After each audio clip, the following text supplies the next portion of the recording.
You made it. It's a Friday morning. You're hanging out in the break room. Rochester's Classic Rock 96.5 WCMF. How's it going, buddy? Pretty good, buddy. What's going on, female buddy? Doing good, buddy. Good. 64 degrees right now. Going to get up into the low 80s today. Sunny all day today.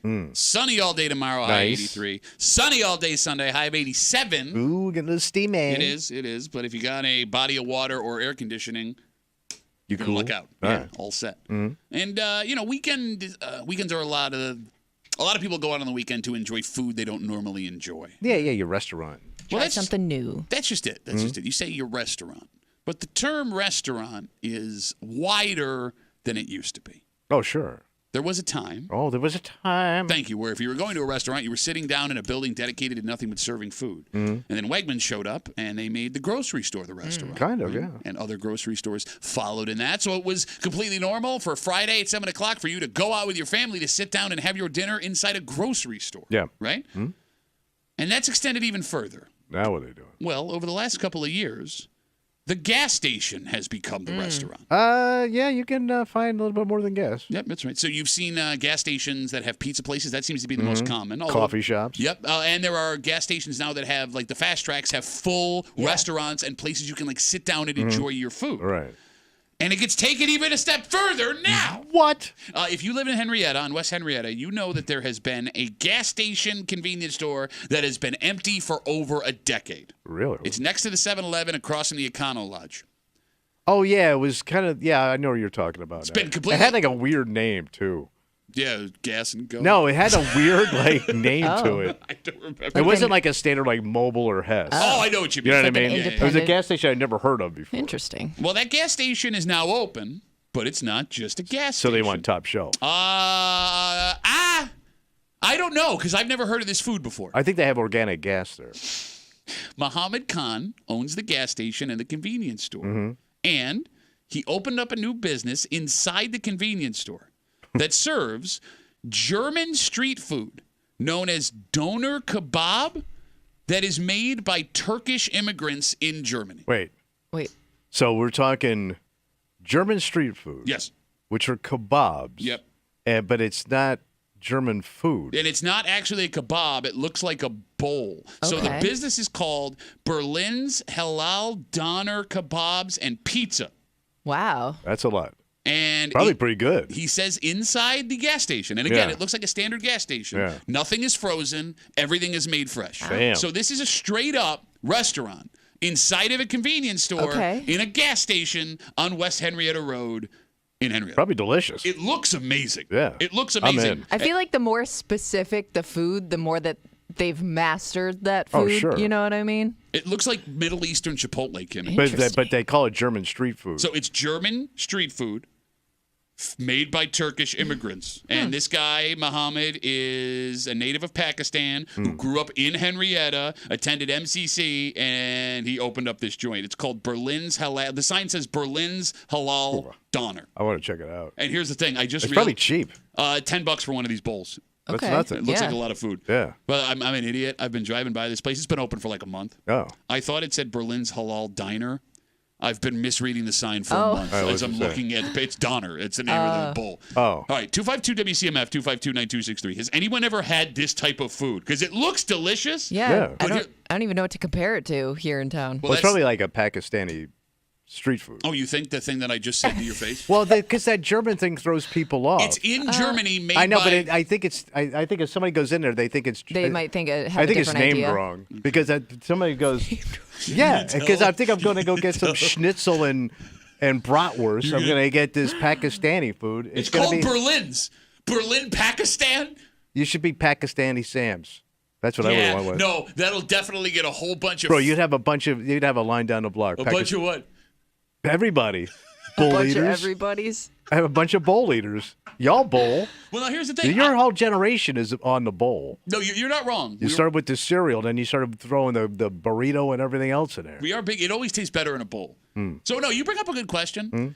Would Turkish and Pakistani people eat this food that he makes? Because there's two kinds of ways to do this. For example, there is that restaurant in Henrietta. It's called, and there's a couple of locations. Yeah, there's now. a few Indian joints. Not Nantastic. Yeah. And it's like Chipotle for Indian food. And I love this place. Yeah. It's phenomenal. But it's spicy. Not bad. Well, if you don't like spice, What I'm bite getting your at, ass. what I'm getting at is this: Yeah. if you go to a regular Indian restaurant in Henrietta, it's full of Indian people. Right. I rarely see Indian people at Nantastic, and that doesn't keep me from eating it. But it's Americanized Indian Okay, food. You get what yeah. I'm saying? So maybe it doesn't hit the palate Kind of of what they did with Mexican food. exactly. Yeah. So like, is this Americanized Turkish Pakistani food where those folks would want to eat it, All right. or is this something that would be like Straight up. authentically good to them? Because if they find this like a taste of home, I don't know if that's for me.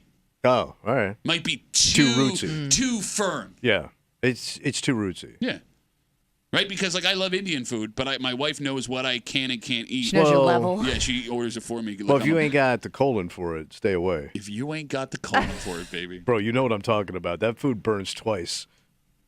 When we go to get Indian food, my wife has to order for me like we're at a 1950s restaurant. Like the guy, she'll have the. I feel like such a bitch. But don't you ever eat that stuff and you forget it the next morning sometimes and you get that friendly reminder Yeah.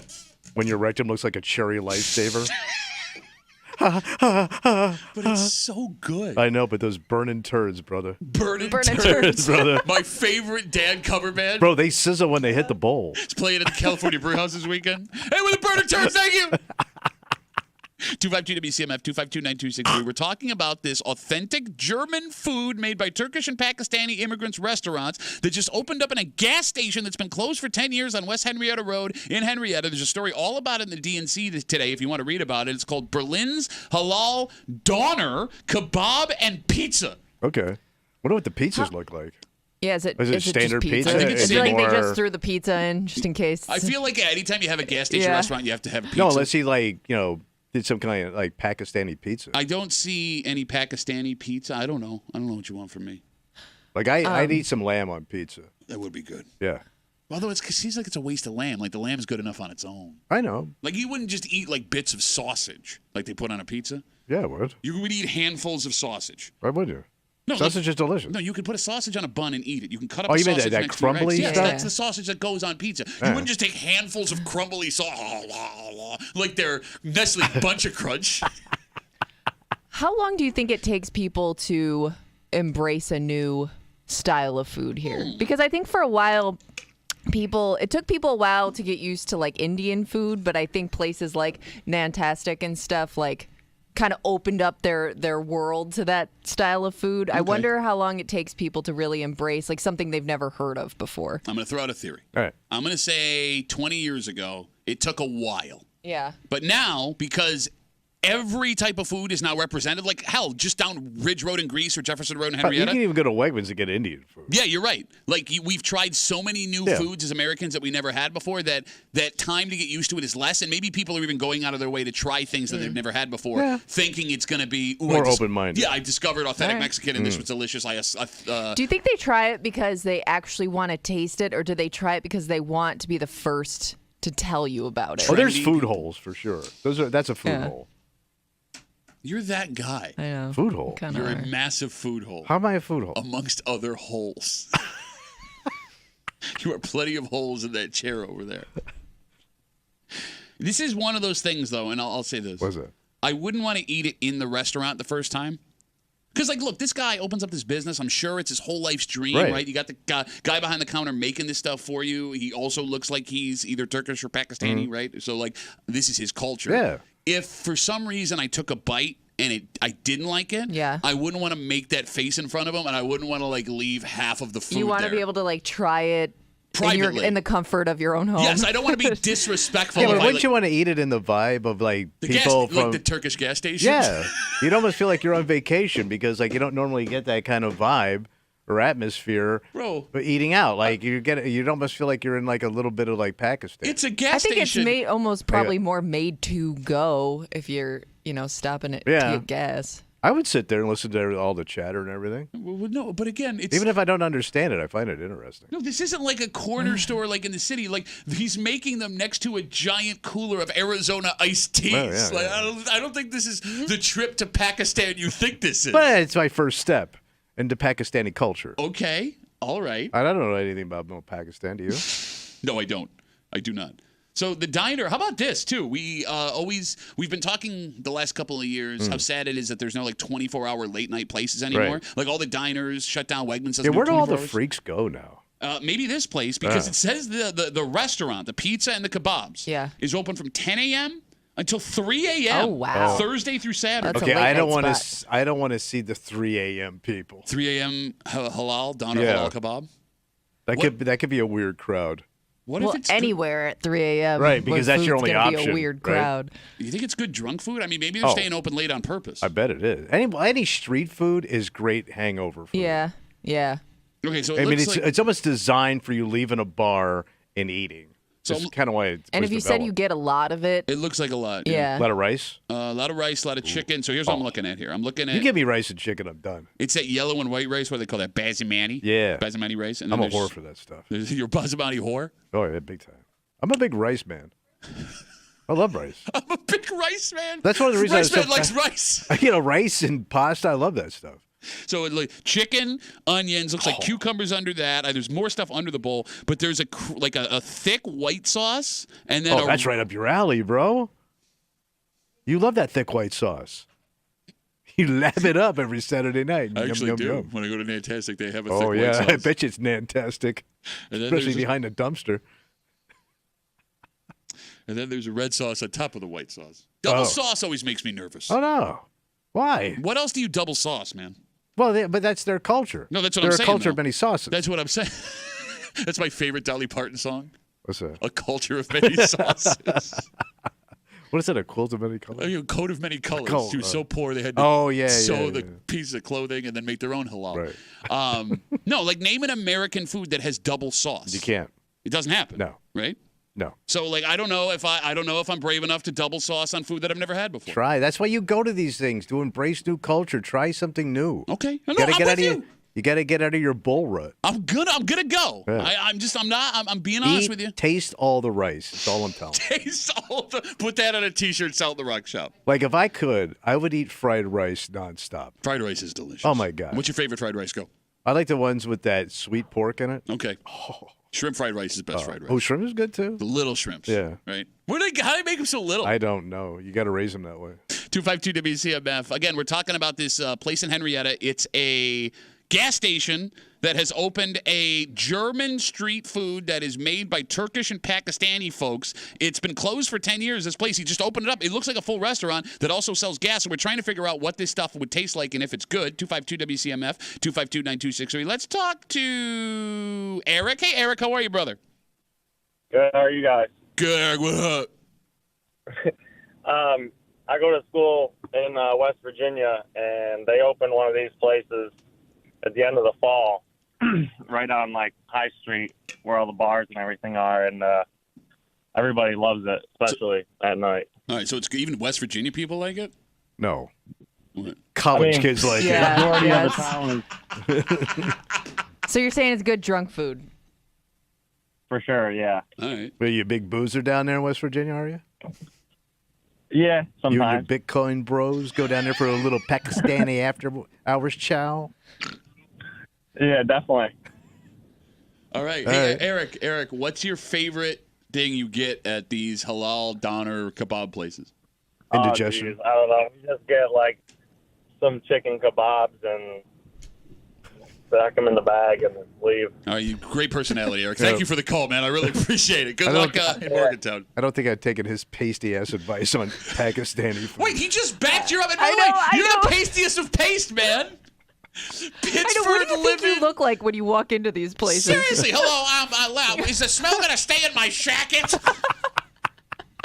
We have a dynamite shacket ruining halal bowl kind of break up for you this Oh, morning. that stuff here does stain, on CF. and it doesn't come out. Yeah, curry don't come out. No, it does not. It's- It doesn't, bro. I know. Watch what you wear when you go in. How many shackets have you ruined with Don't curry? Don't wear good threads into these joints.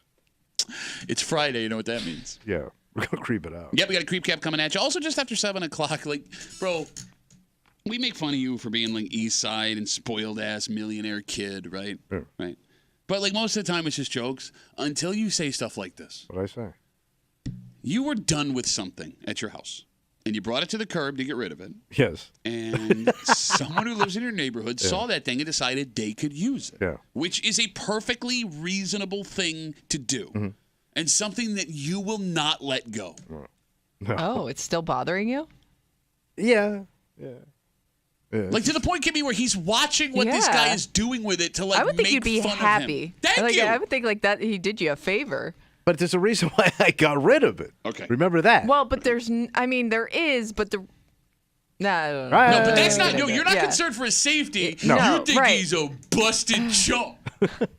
I never said busted. You don't. Oh, you don't think this is busted? It's a little busted. So then, what's the problem? It's a little. I didn't expect it in this part of town. Oh, I mean, your neighborhood, it's okay, but for me, Yeah.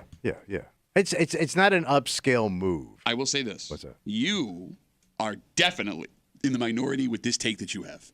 Well, yeah, because you were raised on this No, stuff. I mean with people listening, with everybody listening, you are in the minority here. Bro, I was shocked. You upper crusty Mr. Monopoly ass douche. We'll get to it just after 7 o'clock here in the break room on CMF, plus a whole bunch more. But first, Tommy, have you heard the term money dysmorphia?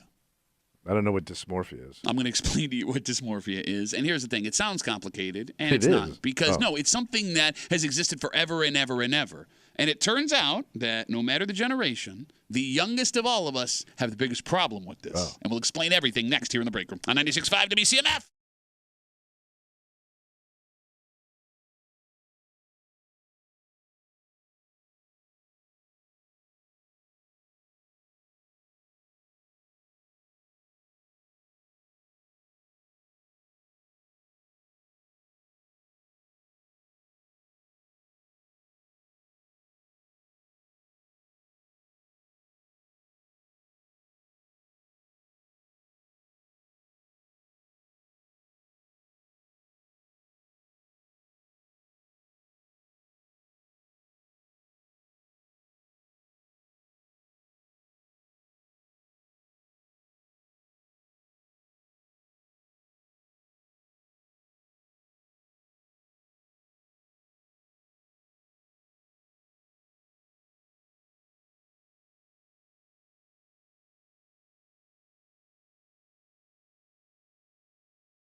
Tommy, they say money makes the world go round. Having money makes your life so much easier. It does. Not having money makes it harder. But it turns out even somewhere in the middle, things can be difficult.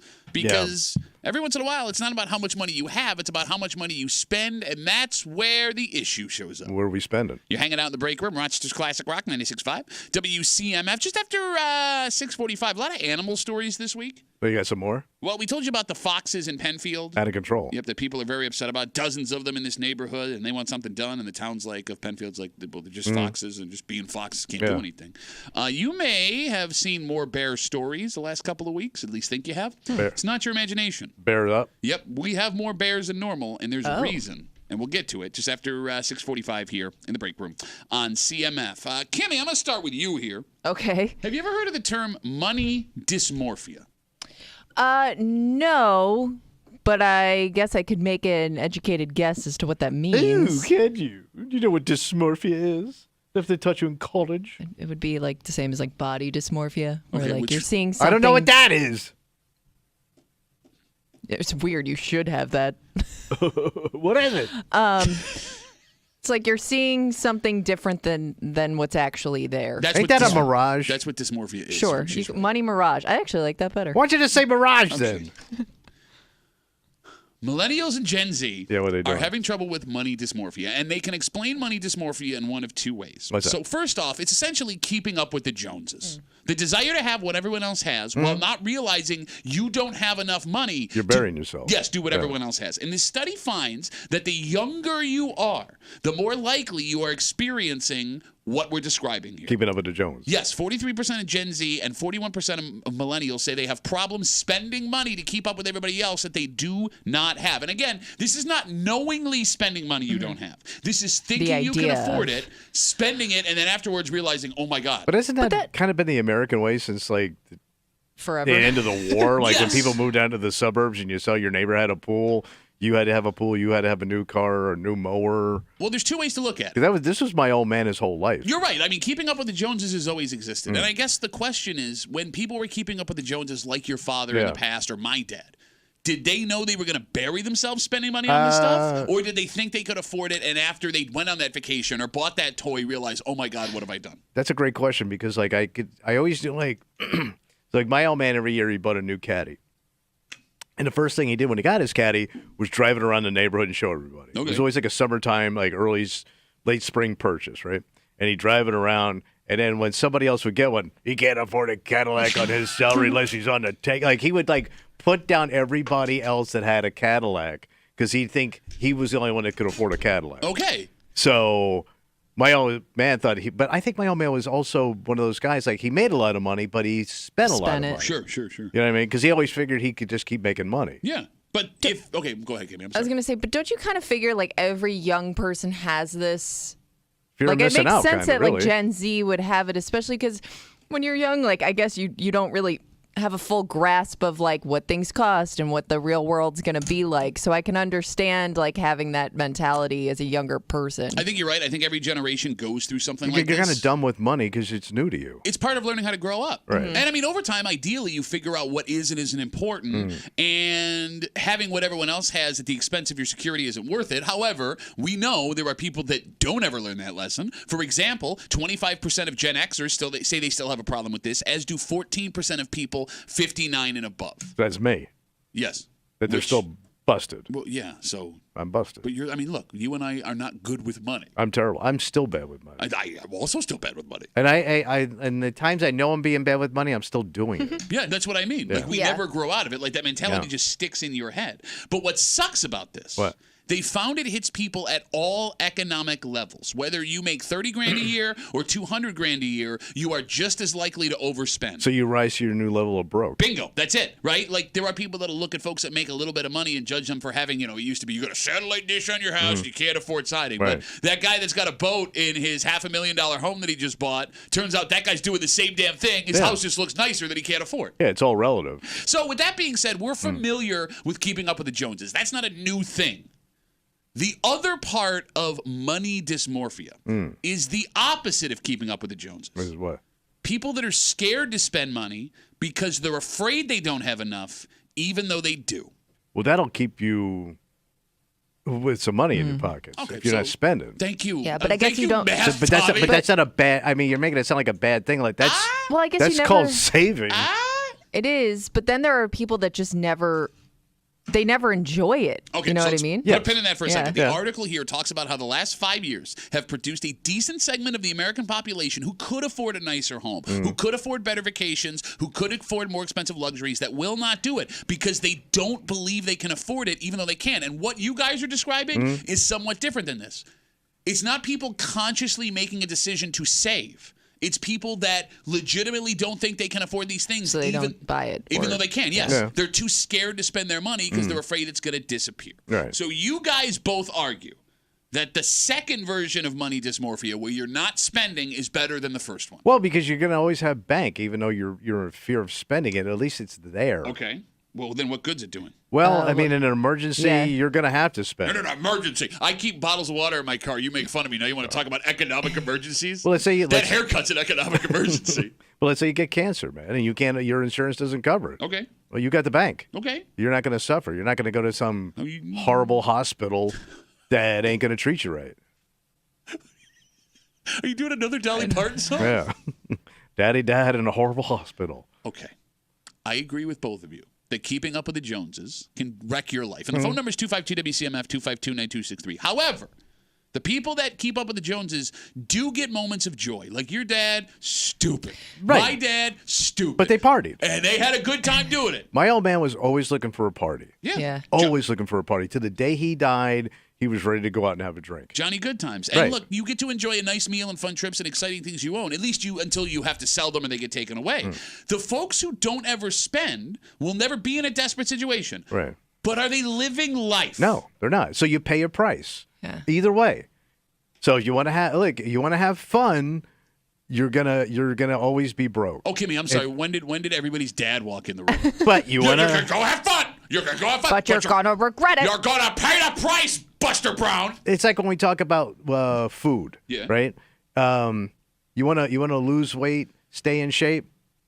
Great. Your Saturday nights are gonna suck. Sure. Because you can't go out and have any fun because you're constantly worried you're gonna get fat. Okay, but here's the So thing. like you live in that trap. You live in a fat trap. Right? Fat Because you trap. always have it, because you know there's a fat person inside you that's just dying to get out, and you got to suppress it.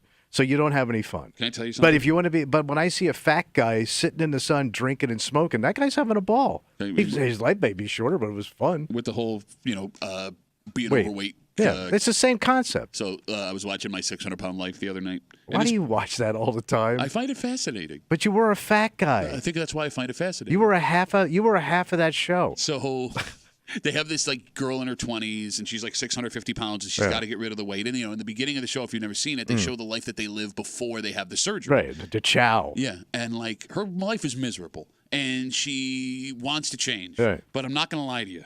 Watching her eat all the stuff that she did, I was like, that's actually probably a better way to be. Because that's what we all want to I do. want to do that really bad, and I miss doing that. And Who would want to wake up and eat a bowl of ice cream? Well, I mean, she couldn't like get out of bed on her own. But that's the price you pay. Well, that's a pretty big price, but I still wanted But all of it. yeah, She had like 12 sausage links for breakfast, which I could absolutely do if I Yeah. wanted to. And I was just like, I wanted it. like my old man told me at one point, because my old man also loved to smoke. He was a big smoker, and I mean unfiltered Camels for most of his life, right? And he told me one time, he goes, you know what, if they told me I'm going to die tomorrow, he goes, I would sit down tonight, I would open up a carton of cigarettes, I'd smoke every one of them because I love to smoke. Like he was addicted to it, like he enjoyed it. You know what I mean? Don't listen to what Tommy's saying, kids, if you're listening to No, the show. but he drank, he ate, he went his own way. Yeah. Like my mother had a miserable life, but he had a great life. Okay. I will say I do always I am a little envious of people. You know how you see people and you're like, there's no way they can afford that, but they're taking some extravagant vacation. Oh, yeah, we know They're- that guy. They bought something big and shiny and new, and they just look like they're just enjoying the They hell are. out of life.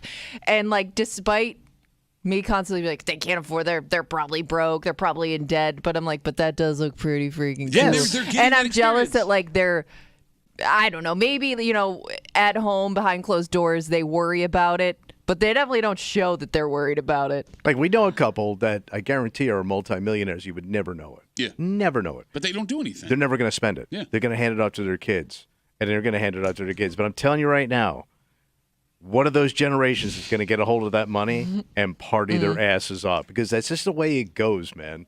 You know, you can't keep that same kind of discipline generationally. You're right. It's going to peter out because somebody's going to go, man, I can afford a Ferrari. Well, it's also easier to spend money you yourself didn't earn. Yes, it is. 252 WCMF. We're talking about what's called money dysmorphia. It's a problem. Excuse me.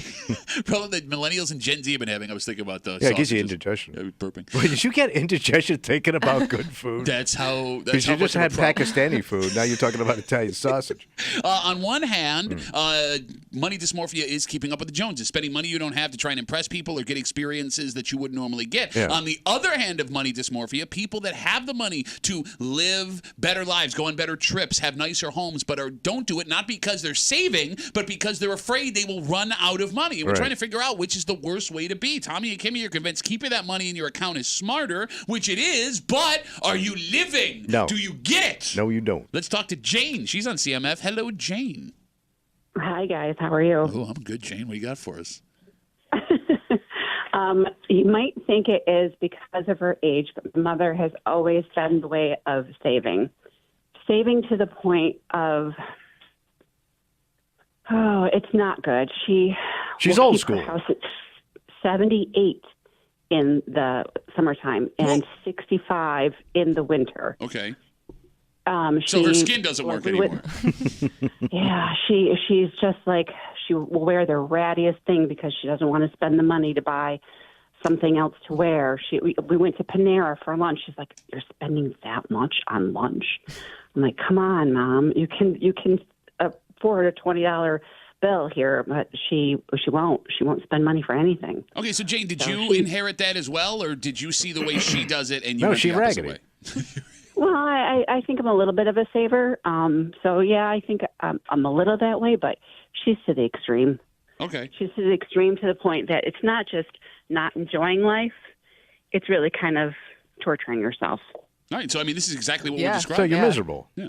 Yeah. But that's when Yeah. you were defending her side. You were the one that that's the And way I- to be. I would And you got think- this woman wearing a coat of many colors that won't eat a Panera. And I would think, Jane, like you see your mom like that and you don't want to be that. So to your point about, the changes generationally, like I wonder if that's why the next generation becomes more of a spender because you see your parent or grandparent like not having what they need, essentially. Well, Yeah, no, and you can see that with other things too. Like if your parent always, my mom also has to bake everything. There was never any store-bought cookies in our house. Well, I love me an Oreo. So if you never are able to do those things growing up, you want to do them yourself. Okay. You want to experience those things in life. So yeah, I do understand the value of saving money, and I might be a little tighter with it, but come on. I mean, she's, like I said, it goes a little bit too far into the line of like, you turn on your air conditioning. That's how people die. Come on, you can't do this. All right, well, watch out for Jane getting wild with some Oreos this But weekend. by the way, you get all that money if she goes. What a piece of crap. I mean, hey, you know what? It's better than 78. 82. 82. Jane, thank you for the call. Have a good rest of the day. But isn't that the way the Sure. world works? Like, the generations that start out are frugal, right? Because they realize how scary things are. They had nothing. When they finally get something, they realize they never want to go back to that, right? Sure, yeah. And then over the time, the people get spoiled. Yeah. They blow it all, and then everything goes into crapper, and then we start all over again. You're right. It'll be really interesting to see with the way everything is economically the last couple of years if my kids end up being that way. Or their kids are the Yeah. ones that. Go the Bottom other out. way. Yeah, exactly. So I don't know. Buckle up, everybody. But then, but it seems like this is always the way. Yeah, no, you're right. I don't think you're. I think you nailed it. I mean, because your whole goal is to have a comfortable life. That's why you save all this money. You want a big, nice, comfortable home and all these fancy things. Well, it's going to make you lazy. No, you're right. And the goal of every generation was to make life easier for their children, except Right. for the boomers who came in and ruined it for everybody. Right. We're going to eat all the avocados. Let's take a break. Well, you may not be able to eat all the avocados. Why, we already did? No. If you leave the avocados outside, these things are going to come and get them. Oh. You may believe you've been hearing more stories about bears in our region, and it's not your imagination. You are. And it turns out a perfect storm has created Bear City, USA. Really? We'll get into it next here at the break room on CMF.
It's the perfect storm of furry fury. What's going on? An animal we never really thought about here in Rochester until a few years ago has been making even more appearances than we expected this summer. And it may be on account of a perfect storm in the bear community. What's going on? You hanging out in the break room, Rochester's Classic Rock, 96.5, WCMF, just after 7 o'clock. It's Friday. You know what that means? Oh, gonna get a little creepy. That's right. All the disgusting things Tommy said all week long, Creep Cap coming at you. And I promise you, the overwhelming majority of the audience is on Kimmy and I's side, not yours. Because that's how y'all's was raised. What? To not waste? Scrapper. It's not scrapping. Bro. He's using it. Okay. That's not scrapping. You're using your scrap. Why, if it's better than what I have, would I not take it? And the reason you got rid of it wouldn't prevent anybody from using it. Use a bitch. We'll get to why Tommy is judging his neighbor for something everybody listening has done. You've never done this. I've done this in my neighborhood. Really? Yes, within the last 5 years. It's so weird, man. We'll get into it. You don't need to. We'll get into it. It doesn't need or not. It's better. We'll get into it.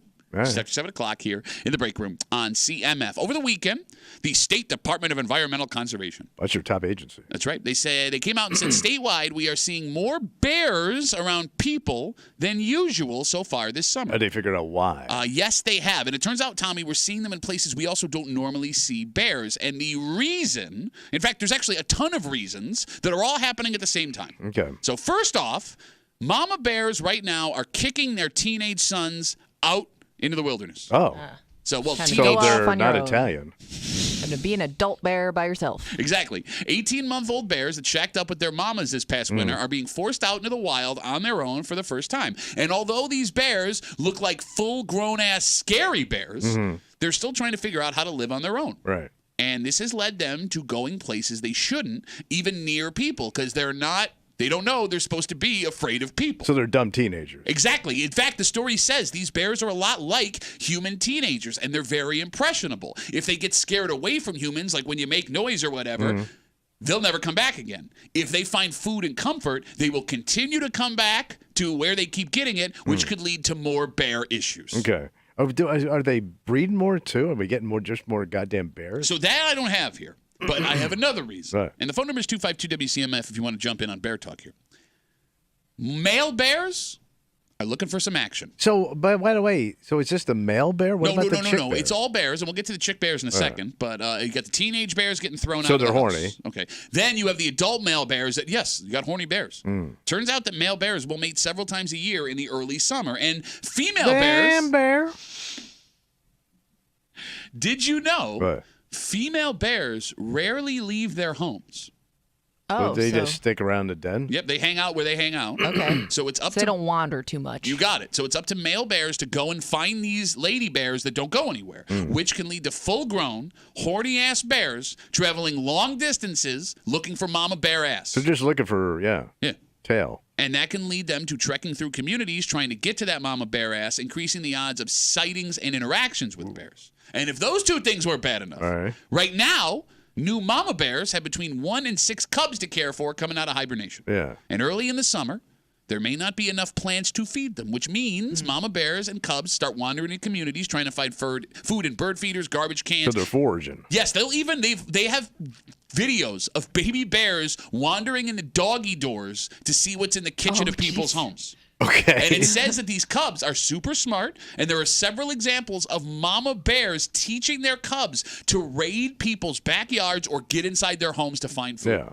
So also those mother bears are going to be super vicious because especially if you get around their cubs. Protecting their Mama bear syndrome? Oh, yeah. You think bears have that? Yeah, I think that's where they got it from. Okay. That and hockey moms. So they say that the warmer it is earlier in the summer, the more often this is going to happen, and that's exactly what happened. Damn. So you have this triple threat of bear situation leading to more bears showing up in places that they shouldn't, and these stories we've been seeing, it's not your imagination. The DEC says, yes, there are more bears. So what will they attack? They didn't say anything about attack. Well, that's what I want to know. I mean, I'm fine with the trash and the doggy door. Are they going to go after my dog? They're going to go after my ass? It seems that most of the time the bears are just cool, right? Yeah, until they ain't. What I'm saying is, I don't think we've seen a story in New York State of a bear attacking anyone. Knock on wood. This summer. Yes, I'm knocking on No, wood. but if she's got them cubs and you get near them, she's going to flip out. Oh, yeah. And you don't know that. Yeah, Okay. but that would be, I guess you'd have to approach the bear, right, for that to happen. No, but let's say you're out in your yard and all of a sudden Yeah. there's a cub and a Yeah. mother like standing there. Just run inside as fast as you can. Yeah. Get the hell out of there. But you can't. That bear's going to have your ass in a second. Okay, bro, like we live in this weird fantasy where you like want to be eaten by a bear. No, I don't. No, like this term. No, they're gonna attack. They're gonna get you. That bear can go through 7 engine blocks. Yeah, probably if there's cheese in them. Get the hell out of there so the bear doesn't attack you. Oh, thank you. But you don't always know that the damn thing's there. How are you not gonna? How You walk oblivious to the outside. world You walk are outside in your deck, right? And you're not looking all over the place, right? Yeah. There's a goddamn bear right there. Okay, I'm, go inside. By the way, you don't think it can come through your window? If you're, I don't think That the bear. flimsy ass sliding door you think's going to stop the damn thing? Bro, I think the bear is going to be just as startled by you if you walk outside. But we Seems to don't be the know that. case. Like, I know me. I don't know what's going on in that pea-brain wild animal. mean, Not about it, people, they're though. teaching their kids to come in the house. we don't live in a place where you see a lot of No. bears, but there are probably people that just live with the possibility in their backyard But those all are the mountain time, people. right? Those are No, hardy oh, no, people. I don't I think you don't have to think go so. too far out to, live that way. We talked to a guy yesterday, Yeah. or 2 days ago. We were talking about the Fox story where he said that he had a bear on his deck last Yeah, night. Yeah. but he's country folk. I don't know how far country you have to go to get these bears. I'm telling you, man, I think the bears. There was a bear in Pittsford. Yes. Pittsford bear. Yeah, he was at the dairy. He got pissed. Couldn't get a reservation at the Cheesecake Factory. No, man, I'm telling you, I think that the bears are closer than you want to believe. And I'm not saying that to scare people. I'm saying that because you think that people that have interaction with bears are like like live out in the middle of nowhere in the mountains. They're- You know what I mean? they're bearded, they pan for gold. I don't know. And that's not the case. And by the way, there is good news here.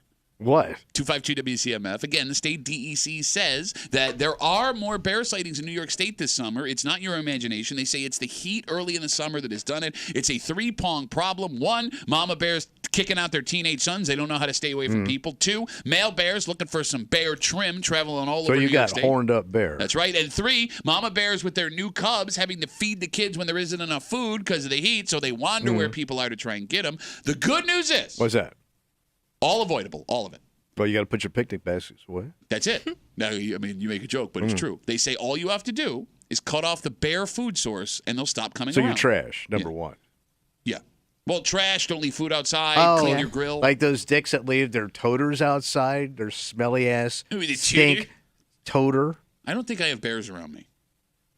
But by the way, you're out in the wilderness. Yeah, man. you probably got some other problems though, right? Yeah, but you're wide Like, open. Don't you have out like there. coyotes? And...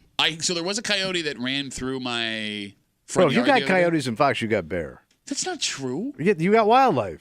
Wildlife doesn't. I've never seen a bear in Henrietta in my life. Till it's too late. Dun, dun, dun. And wait, you don't pick up your yard. Your trash cans are out all year because you're so almost cussed. Oh my You so God. damn That'll be day slipshod. 2 Are for you you. cursing about my Yes. trash can? You are slipshod lackadaisical about your trash. You leave it outside. You laugh at me for putting my trash in the garage closed, Yeah. and I spray it. Yeah.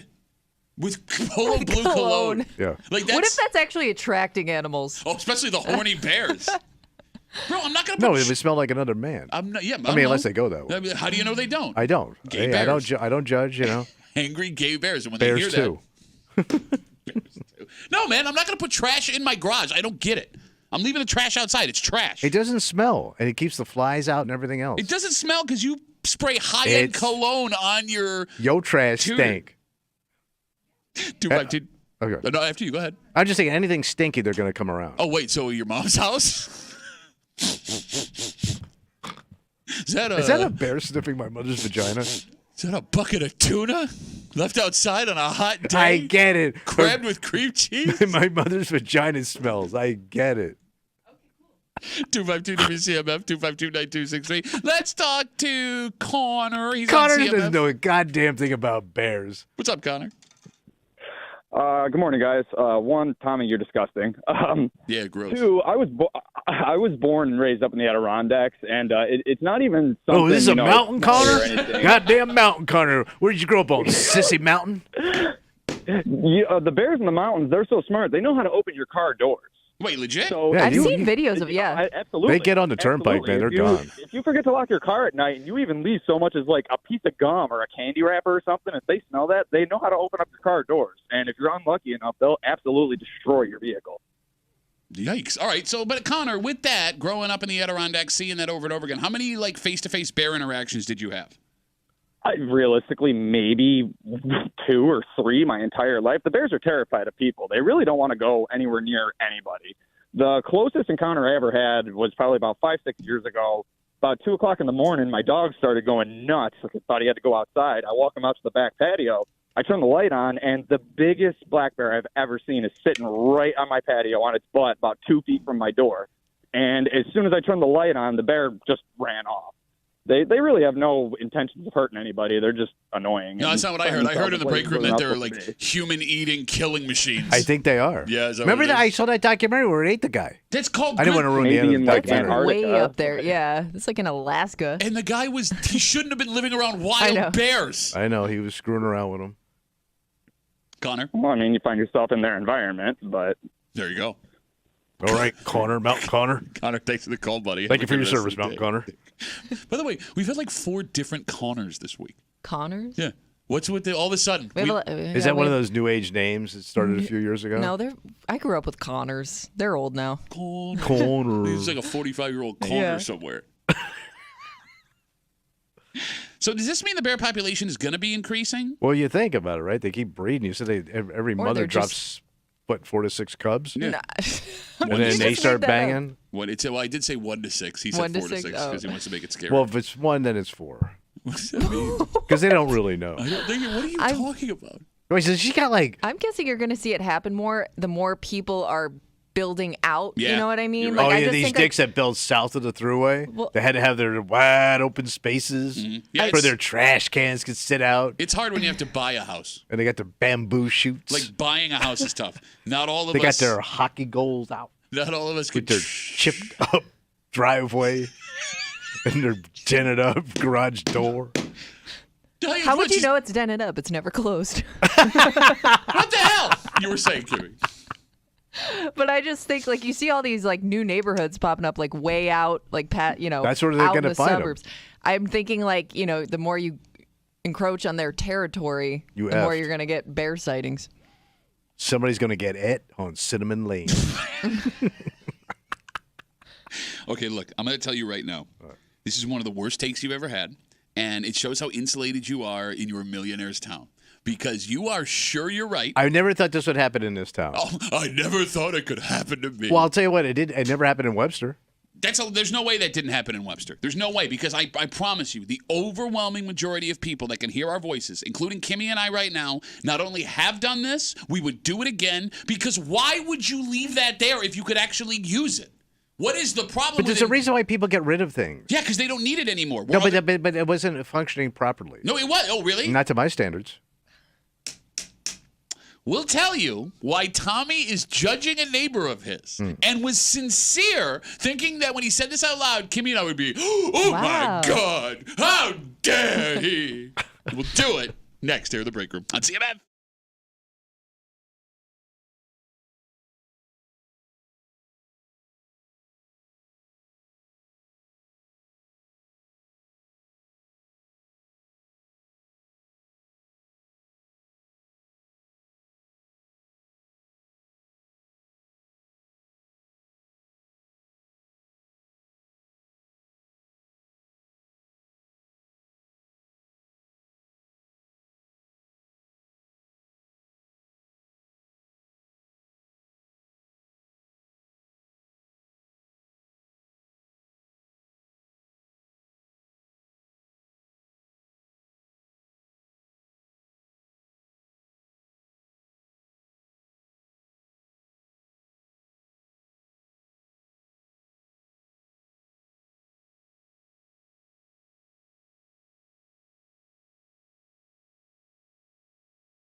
Tommy is going to make a lot of enemies like right now. Because what you're going to kill your neighbor for, what you're judging the hell out of them for, what you were so offended by that you had to run in and tell us thinking we'd be on your side is something the majority of people would have no problem doing. And if it's something you don't want, what the hell is the problem with this guy deciding he does? Hey, there is shame in it. Yes, I shouldn't say that. So you have no statement to make? No. You're hanging out in the break room, Rochester's Classic Rock, 96.5 WCMF. We'll get to that in just a second, but it's Friday. Yeah, buddy. Tommy says a lot of disgusting stuff. Enjoy. And we were off last week, so this is your first time in 2 weeks getting creepy. Yeah. You got people scratching their necks and shaking, withdrawing from your creepiness. All the disgusting things Tommy said all week. It's a creep cap, and it happens now on CMF. Yeah. Oh, man. All right. God. All right. How hard? Okay. All right. I love it. No, it's called Grandma. Tastes like a grandma. It's called Grandma McFlurry. Now, It's got gnarly pubes in it. You got to feel them up. Not, do a deep touch. But touch. Stop talking. What is a deep Don't touch? You know ask deep that touch. question. You don't have to do that. Stop that. Is that how you do it? Yeah. Well, I'm air doing it, man. I don't have a vagina right now. You're like your brother dancing at a wedding? What's the name? I don't even know what you're asking. Okay, I don't know. I hear words every once in a while. What's it called? Hufflepuff. It's like That's one your of mom's the- Saturday night. Harry Potter. What do I want? I want All that delicious Italian Oh, food. it's like clams, but it's got like goo on it. I love gooey clams. But you are munching downstairs. Yeah, but it's not intercourse. I mean, you can make the argument that because The there's lady Lunchable. a lot of sodium. But it tastes so good.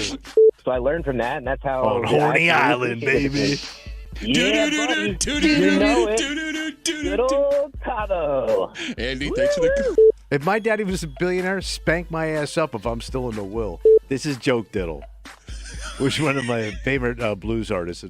Oh, how'd it go? How'd it go? Oh, I'm Joe Diddlin'. Doing it over the phone, baby, ain't the same thing. Daddy's got to come over and give you the soul finger. Hey, that's what I'm saying. Like, your mouth doesn't even work. That's how annoying you are. Worked last night on your mama. But She liked it. because she likes it. Daddy likes a little backdoor sugar. For God's sakes, man. It's just sugar. Don't taste like sugar. Oh, it don't.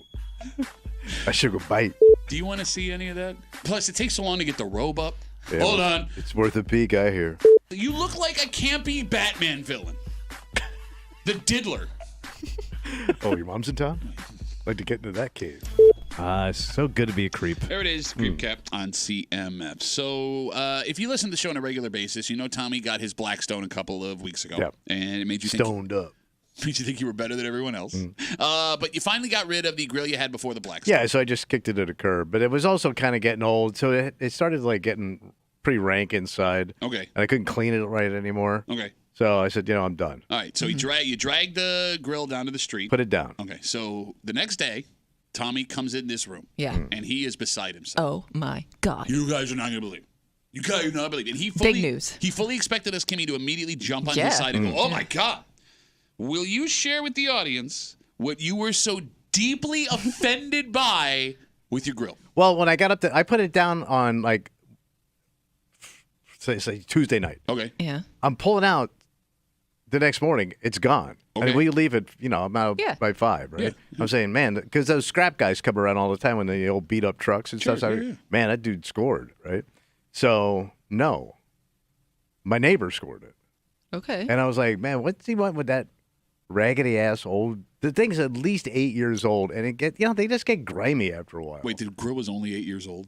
That's about the lifespan of a grill. How Says long who? do you keep a grill? I don't know until it stops being a grill. Yeah. Till it stops working, right? I'm putting food on it. Once it gets cruddy, like 10 years, I'm done. Yeah, but knowing you, and this is kind of a compliment to you, what is cruddy? Because I feel like you take very good care of your things. Yeah. So, what's cruddy to you might look pristine to somebody else. But it gets grimy. I can't get the rust off anymore. So I'm every time I got to clean it, I think it's a pain in the ass. So I just want to be clear for everybody listening. The grill was working perfectly fine. Yeah. Okay, so It worked. It was a working grill. And you no longer wanted the grill. Right. I wanted that Blackstone. Yet you are judging the hell out of your neighbor who rolled the grill down to his house to start using as a grill. I freaked me out because because it's Pittsford. Are you serious right now? I was surprised So you just can't- because how Pittsford is. They're Well- very judgy, and I don't judge. You know me. I don't judge. I don't point fingers. Not I at don't. all, I don't no. roll Yeah, eyes. You do you. I do me. I was just surprised because, like, when I lived in Webster, my neighborhood was just a working class neighborhood. Okay. You never saw Working class neighborhood. You lived on a private drive. You bitch. no cul-de-sac. You went so no. It was a cul-de-sac. It looped. Well, a little bit. Did you say your private drive in Webster was a working class neighborhood? Next to It the didn't guy, have a proper cul-de-sac. Next to the guy who had ivory stones and statues. He did have stone lions. Okay. And his own initial embroidered onto his driveway in Oh gold. my God. You know, And a Kimmy, front fountain. Standard working class neighborhood. And a full basketball court in the back and a built-in pool with a waterfall. Okay. Regular guy. I want you to finish this Regular sentence. Italian guy. True or false? Right. True or false? Someone who takes from their neighbor what they no longer want at the end of the street is trash. I wouldn't say trash. I just think I know because they're not trash people. Oh, you don't I think mean, these it's a people nice. are trashy? It's a nice house. It's a nice neighbor. I was really surprised. It's completely off-brand. Oh, really? So you don't think they're trash? No. For taking your stuff? But I think it's a trash move. Yes. Well, that's the same thing. But he No. did you a huge favor. Wait. No. Hold on. He's going to try and back out of this stupid thing he just said. Look, man, if you're like toothless so-and-so or busted, whatever, I get it. This guy don't. Here's the other thing. He don't need it. The Why? guy's got How it. do you know? How do you know? You can tell when people got it and when people ain't No, got you it. can't. You look like you ain't got nothing. Got a Blackstone. That your wife bought you. Same thing. It's a Lady Stone. 252 WCMF 252-9263. Tommy is here judging anybody that is going to take trash from the end of the road, stuff from the end of the road, and use it because it's still good. Tell me you're not doing that right now because you're trying to sound political when you realize that you didn't have a similar take as everybody else. I guess. So if I take something from the end of somebody's house Yeah. and use it when they're done with it, that's trashy. You look poor. Oh, Or I just smart. think you. Or Yeah, I was gonna desperate. say. I don't see it as desperate. I actually can appreciate somebody that will put it to use. You know what I mean? So- Instead of so- it ending up, in a landfill All right. somewhere. All right. Yeah. So you come home one day. Yeah. And your old man's pushing something down the street. I'm pretty sure like we've done that before you with a neighbor. snag? I feel like we have. What do you mean And you I can't- feel like we No, have? like Where'd you get that sweatshirt? Palm Springs. Oh, now you sound like a douche. You asked. Palm Springs. No, I want to say at like our old apartment, we had like a chair or something that we had scrapped. Yeah, I'm not doing any of that. It was, it was like a set of folding chairs. You And we're sound- like, oh, we'll use those outside. 'cause- Somebody else's rank But ass again, was it was sitting in something that like chair. we lived in an apartment. We had like a little outdoor area. We're like, we'll just keep these outside. You, Are you sound like such an arrogant prick right now. What? I'm just a regular guy. Just because it's not good enough for you anymore, it doesn't mean it's not good enough for someone. And grabbing that grill could have made this person's summer. Think, and you are. I'm telling you. They got. 252 WCMF 252-9263. Can you grab something off the curb of a neighbor's house? If he come and asked you for it, would that be different? No. Okay, so you still would have thought he was trash. And he didn't. I mean, I'm glad it's gone. No, you're not, because you're making don't seem like Bro, it. You've been talking about this for a week. You won't let it go. Oh my god, I can't believe trash ass. If you didn't have your new grill, your Blackstone, you'd still be using this grill, right? Yes. So then what? Begrudgingly. Okay, Begrillingly. but it was perfectly. It's a functioning grill. Yeah. Okay, so shut up, you bitch ass, spoiled ass bitch. Here's the funniest thing: it's not even your money. But it's beneath the community standards that we You set don't- for our community. Okay, bro, people. I mean, we try to maintain our trails and our gazebos and our Our- waterways. Yeah. You don't own property in Pittsford. Yes, I do. You're not a resident of Pittsford. I am on the marriage certificate, so I'm in. Are Baby. you on the mortgage? Once you married, you in. No, that's not. No. I don't know. So no. Yeah, I haven't looked. 252 WCMF 252-9263. Folks have been waiting patiently. Tommy is judging a neighbor for taking a fully functioning grill that he brought to the curb after he got his Blackstone and using it. And he's been talking about it all week. But like even like the chrome would started getting all pitted and stuff, Chrome, and it was shut up. Shut I couldn't clean it You're right. not. You're joking. No, I even tried like scrubbing it right. It just didn't have that pop anymore. You know what I mean? You gotta have a pop. 252 WCMF. Let's talk to Roger. Hey, Roger, how are you, buddy? Good. How are you? Good, Roger. What do you got?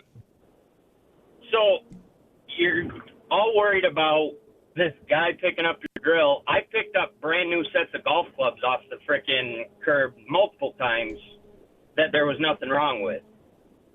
I mean, they weren't brand new if they were at the curb, right? I mean, they had nothing wrong with it. Brand new. They were last year's model of a Callaway golf club. So it's like, it's a pretty good brand. How can you say no to a free set of golf clubs? So you're telling me somebody bought a brand new set of golf clubs, used them for 1 year, according to you and your story, and then put them at the curb, and you scored these multiple times? I've gotten new clubs off the curb probably 10 times. Can I ask where you found them? Like the golf course. No.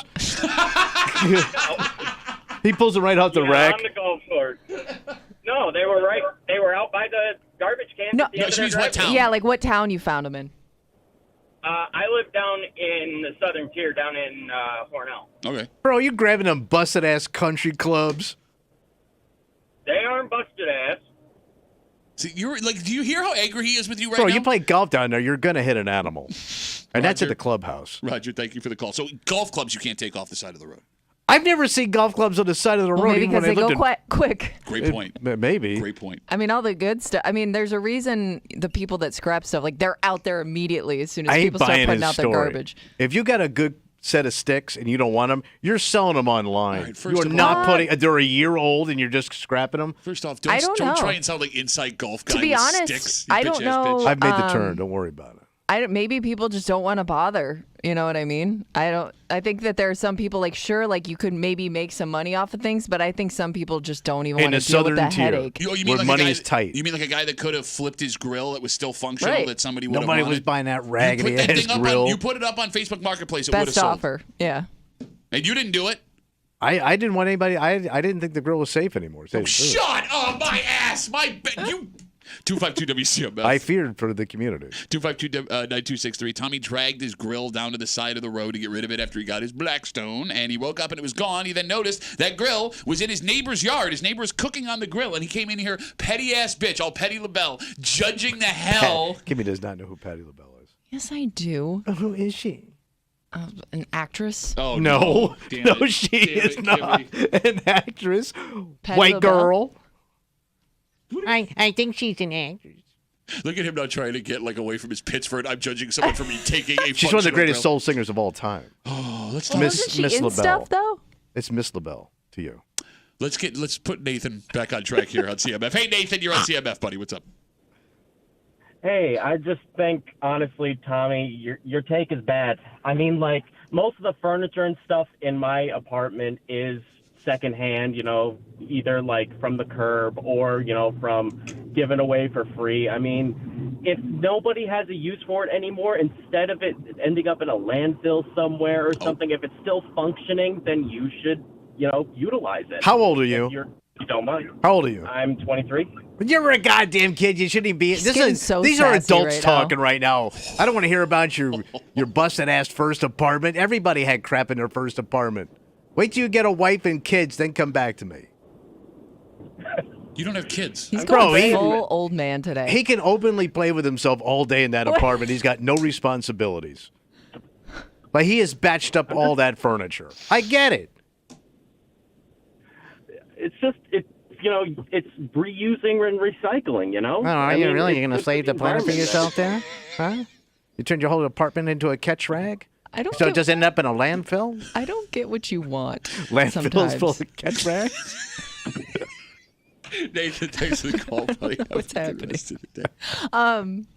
I would think you would be so happy with somebody just coming by. I and was glad it's taking your gone. stuff. Because, I mean, it's just an ice. Like, your neighbors Yeah. would start to complain if that stuff was sitting out there. Well, that too was the long. problem. Like, I was going to have to have somebody come So pick it then up. what are you bitching about? Wait, what? So I was glad it was gone.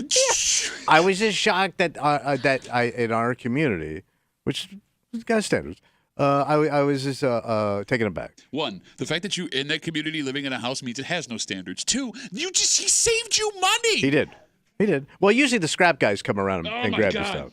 It is amazing to me how someone's childhood can still have an effect on them as a grown-ass Well, man. that's what happens. You're the product of your raising. No.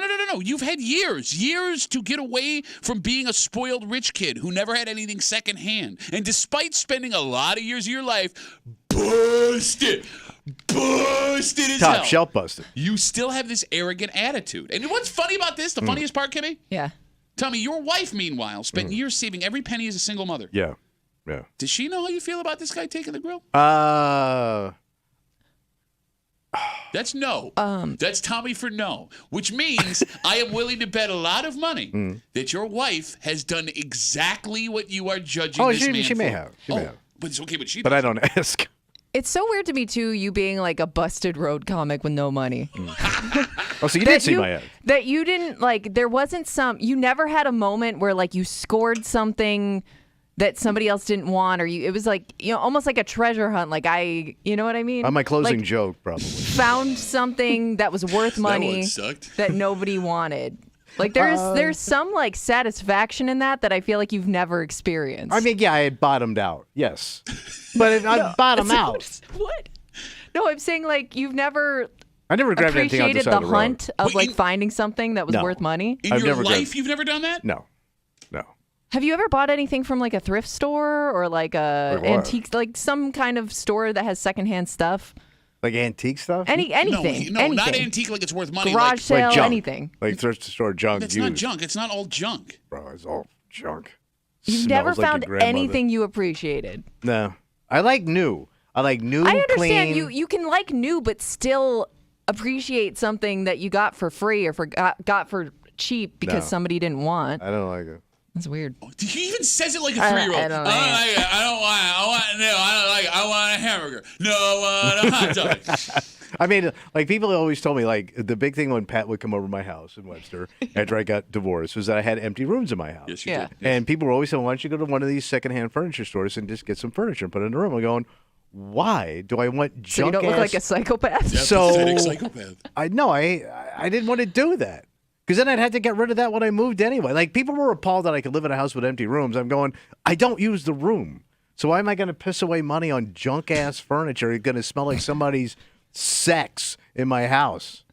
252-WCMF, 252-9263. We'll take one more call. Phone Tommy sex. is judging the hell out of his neighbor for rolling the grill that still functions and works and is great away from his house after he got his Blackstone and using it himself. And you heard it from Tommy. He's never taken anything off the side of the road. He's never bought anything from a thrift store. Jeremy's got the last word on CMF. Hey, Jeremy, how are you, buddy? This is the most disjointed show sometimes. You're talking about grills and catch rags show up. Yep. How does this happen? I know one It's thing. the beauty of it. I will be eating a hot dog at Tommy's house. Yeah, you ain't lying. Listen, imagine sometime next month, Tommy gets a text from his neighbor, hey, we're having a barbecue.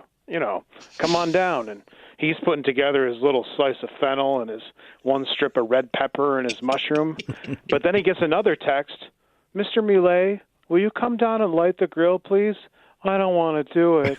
That's so dangerous. I'm going to set myself on fire. Jeremy's gone. He's gone. Okay. You have a bad take, and you should feel bad about yourself. It's my take. Listen, somebody's got to do it. No, nobody has to be a I dick. am the chosen one. Nobody has to be a dick. Nobody, and like, Nobody asked for this. my favorite thing about being friends with you is when you are confident, when you're so insulated from the world that you're confident that everyone's gonna be like, yeah, I'm with him, and nobody agrees with you, and you're like, oh, well, in that case, I must uphold the standard that is mankind that only I believe. All right, let's take a break. Yeah.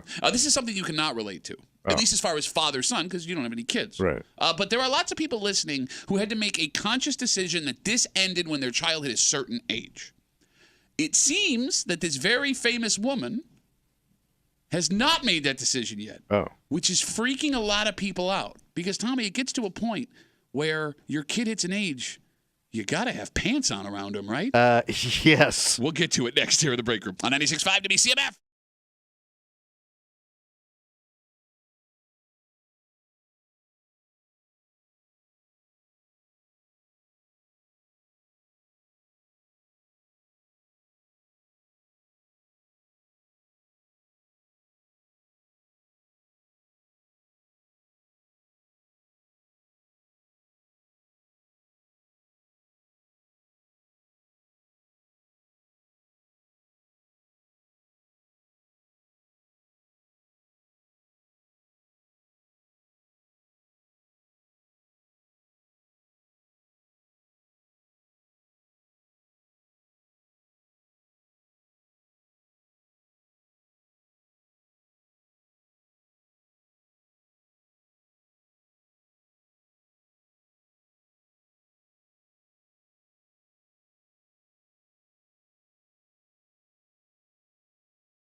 This is one of those things where there is no universal agreed upon age it should stop. Everyone has their own idea. However, if it goes on too long, there are folks that are going to look at you sideways. And it's even possible the law gets involved. Yeah. Which is why this woman sharing this story on national television seemed very strange. Because this might be too old for this to be happening in front of your kid. Oh.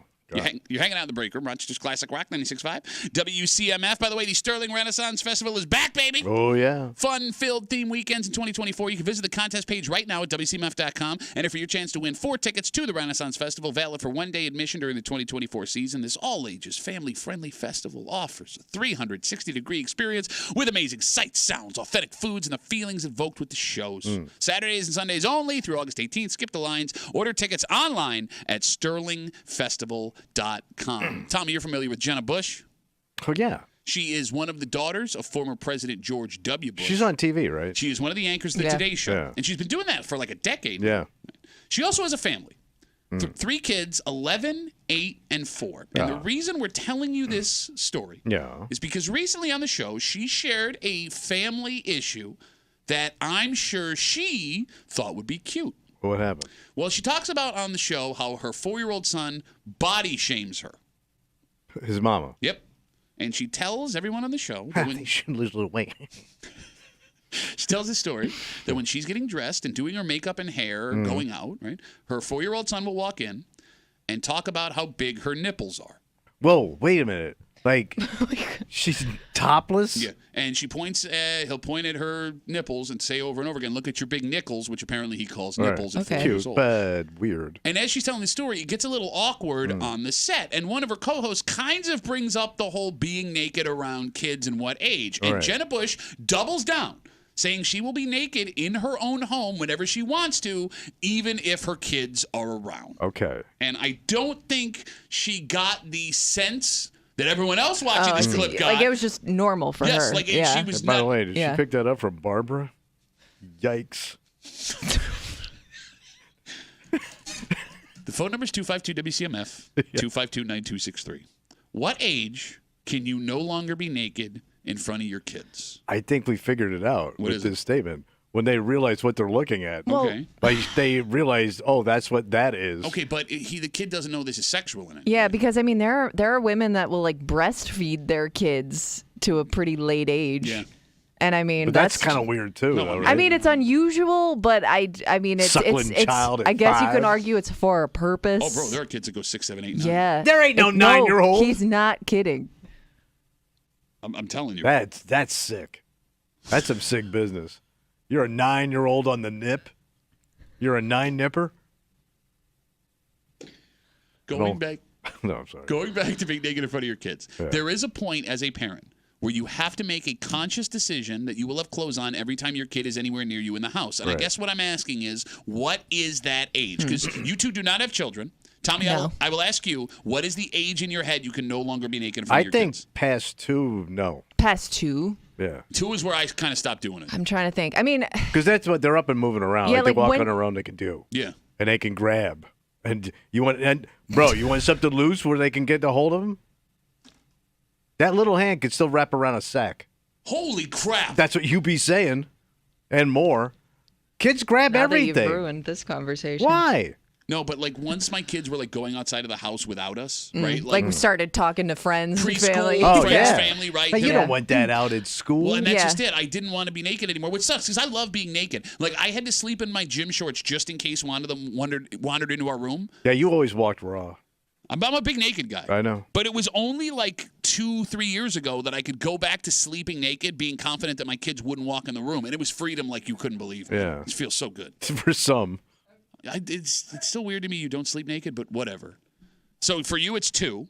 Yeah. That's kind of where I was. Kimmy, I wouldn't do it, period. I'm not Well, a no, naked guy around the house. You have to be naked with your kids sometimes, like to give them a bath. I got or, all like, that, teach yes. them how to shower, stuff Right. like that, right? But just truck it out to the fridge? No, I'm putting bridges Well, on. no, I mean, you also underestimate how taxing raising a baby, a 1-year-old, can be. Just Because, exhausted. yeah, there are times where, I got to get up in the middle of the night, Okay. or like I'm in the middle of doing something while I'm naked where I have to go That's understandable. grab the kid. You know what I mean? Yeah. So, like, but again, they were unaware of what was happening. Kimmy, what's the age in your head no longer being naked around a kid? I guess when like, what age do you really start to form memories? Because, like, I'm thinking, like, I don't really have any memories of being around my parents naked. Okay. You know what I mean? So it would have to be, like, under the age of 5. Which is surprising because, like, you know her dad, you remember seeing that guy naked. Oh, yeah. Oh, that got weird. That's some chiseled beef right there. Those man nips. And, like, my parents weren't weird about it or anything. I think they just tried to avoid it if they could. Yeah, they're cultured. They're cultured people. But I also think, though, her dad's, maybe you would describe her father as cultured. Oh, yeah. Okay. But there are also situations where, like, you know, you're in a locker room with, like, your mom, or if you have a son, you're with your dad, where, like, maybe you're seeing one parent longer than the other. You know what I mean? Well, okay, so you bring up a good point. Does gender change how long it goes? Yeah. Would you be okay with a woman, Kimmy, being naked around their daughter at 5, 10, 15 I wouldn't think 15 years yeah, old? I don't think it's weird. What are you, at all? French? Like, to do that forever, right? I mean, it's just your mom. Well, I mean, at 15, you can be naked around other girls in a locker room. Yeah, that's what I mean. But that has to happen to get changed. But, like, to be an adult woman around a teenage daughter I'm not naked, saying, like, hang out naked, but, like, you know, if there's a situation where, like, you have to change quick or something, like, I don't think it's weird. All right, if you found out that a mother was walking around the house topless when her 15-year-old daughter was there, would that be weird to you? Something. I mean, as long as it's just her and her daughter, not like her daughter is gonna have, like, people over or something, you know. Like, I would find it weird if I was at a friend's house and that was going on. Yeah. But I don't know if it's all that weird to be topless around your teenage daughter. All right, so if a mother wants to sunbathe in her backyard topless, fences up, fine. Mother-daughter topless in the backyard sunbathing. Wait, together? Together, but nobody can see in. They're just out there getting some sun. Yeah. They're going to go on some trip. They want to even it out. I don't think it's... What's the difference? Well, I mean, if you're outside, I mean, but nobody can see in you. Okay, if you have privacy, that's fine. I would be if I came home and saw that. That's would weird. I would probably pull my wife aside. Yeah, this ain't, we're not in some, high-end adult resort here.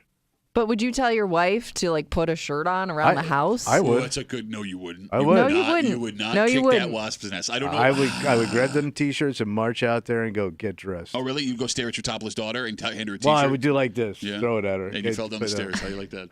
I think it would help, especially, like, a preteen teenage girl.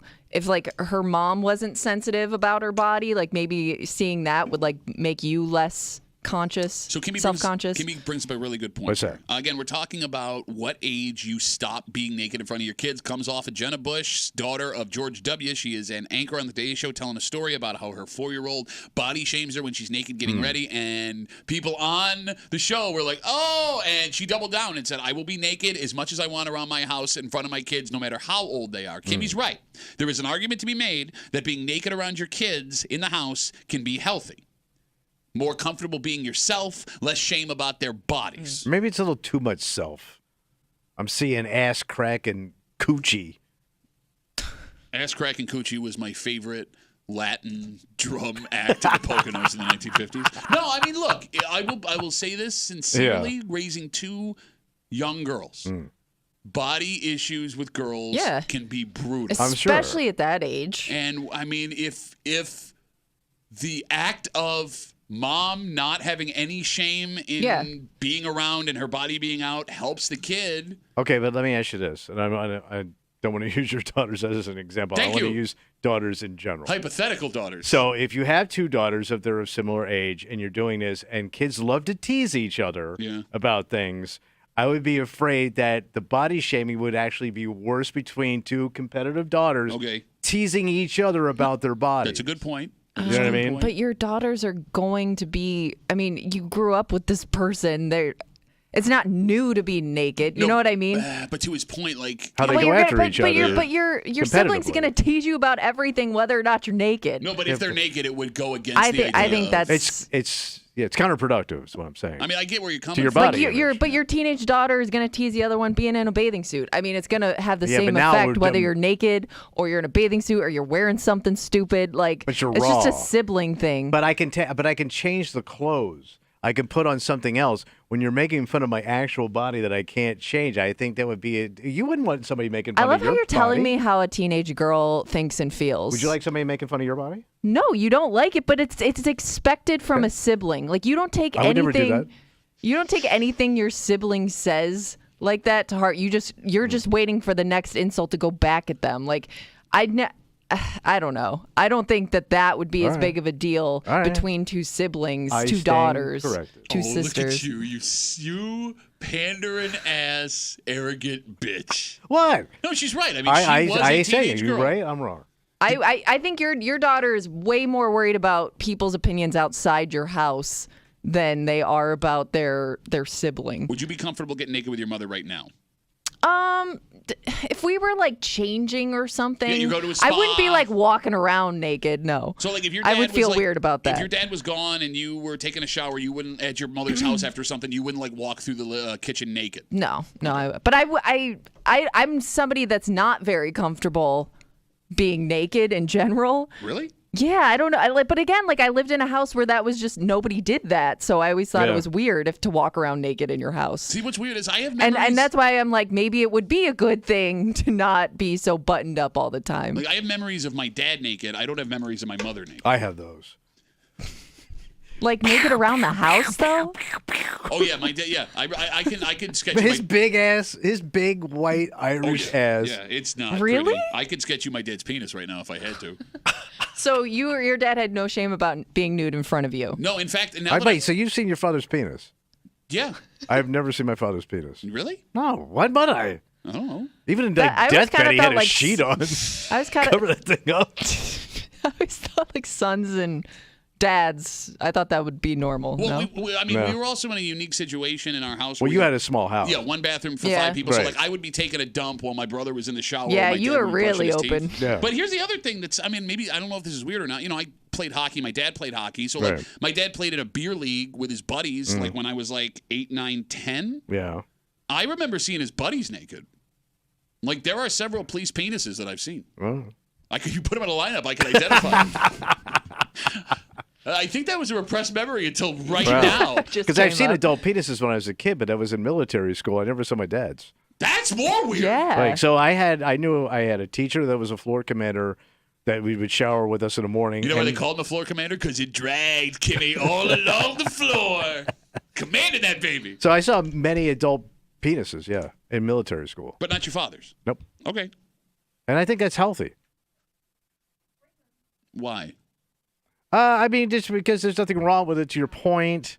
It's just men in a room changing. I mean, we were swimming, relaxing. I love how you start playing water sports, getting into pee fights. You start sentences not knowing where they're going and realize halfway through you've made a terrible mistake. That's my whole career, man. No, okay, here's why it might be bad. What? Even with like mother, father, or even like, I do remember being a kid, like changing in locker rooms at like 12, 13, whatever, and like seeing the size of grown men's penises, thinking something was wrong with me. Yeah. Because like one, I was still growing, and two, I still didn't understand the concept of grower versus shower. Right. You know what I'm saying? Yeah. So I was like, oh my God. Yeah. Like, I was scared I had a small penis. Yeah, and I think a lot of guys have that. But maybe that makes it unhealthy. Yeah, it does. Would take a strange man to walk over to you and say, "No, son, your penis is going to be just fine." So you're making, boy. So you're There's making nothing wrong with your penis. So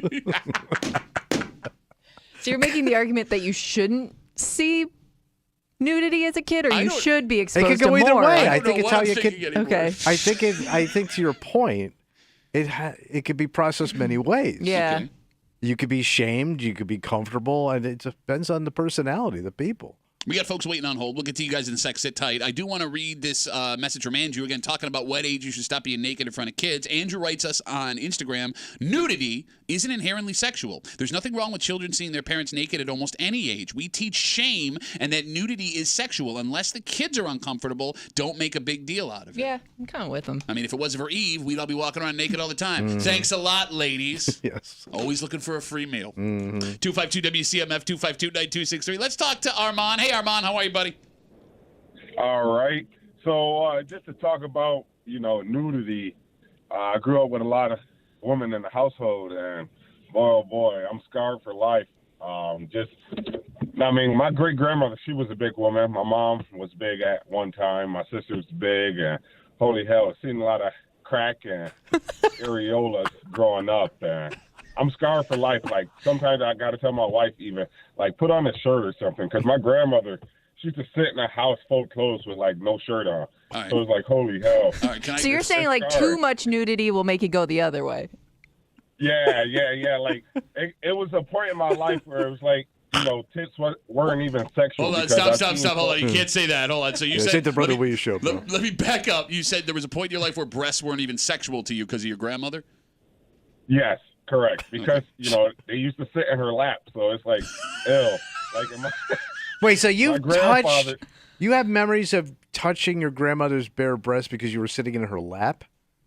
No, I'm saying they were sitting in her lap. He's saying her boobs Oh, they laid yes, in her lap. yeah. Sorry. Okay, I thought he was like, yeah, they laid in her lap, and she folded our clothes, and she handed us our clothes with no bra on, and no shirt on. And it's like, God damn, man. Nipple residue all over your polo shirt. I can't get that out of my head. Yeah, so like I always flash forward, like when I even seen women in like magazines or when I used to watch wrestling as a kid, like I used to flash forward their lives to like my grandmother age. I'm like, ew, I do not want that. Like, you know, so whenever you see boobs, you see old boobs. All right, but what about I'm sorry. No, go ahead. What about male nudity? Were you exposed to any male nudity growing up? Yeah, so like my father and me and my brother, like we used to like use the bathroom at the same time. We bathed together until we were about 8. But like when I used to go to the Y, you know, people used to walk around butt naked. And that's scarring too. Like you said, like old ass men used to have whole conversations like and talk there naked, and it's like, ew, that's nasty as hell, man. So like, it is. I'm one of those people like Tommy. I got to get dressed at night when I'm going to bed. I put on clothes. My wife thinks it's weird, but I think I've been scarred my whole life. So, Can I ask another question? I'm just interested now because you said most of the women in your life were big women, right? And they were naked. Yep. Do you find yourself more attracted to bigger women or petite women now? Hell nah. Hell no. What? It's like right there in the middle. Like, okay. You know, I do want a woman with big breasts and, you know, a little rump in that trunk. But that would make sense because that was his introduction to women. It's a valid question. That would be something he'd be attracted to because that was his first foray into chest. It's a valid question. First foray into chest? Yeah, it kind of was. Yeah. No. I mean, my first scene breast was porn. It was like Playboy. You never saw your mom. Okay, Armand, thank you. We're glad we could let you get that off your chest, man. I feel like we broke through here. Would you want to ask me a question? Yeah, Armand, thank you. You never saw your mother's breasts? No, usually the Marines would close the door. No, I never saw my mother's breasts. How would I see my mother's breasts? Yeah, I would think like women of your mom's generation were probably super buttoned up about that. My mother thought everything was a sin, and they raised you with shame and fear, so there was no naked. My grandmother, old school Sicilian, you kept everything on. Were you breastfed? I don't think so. So you were the only man that didn't have your mouth on those nipples. You walked right into it. Much like every man in your mother's nipples.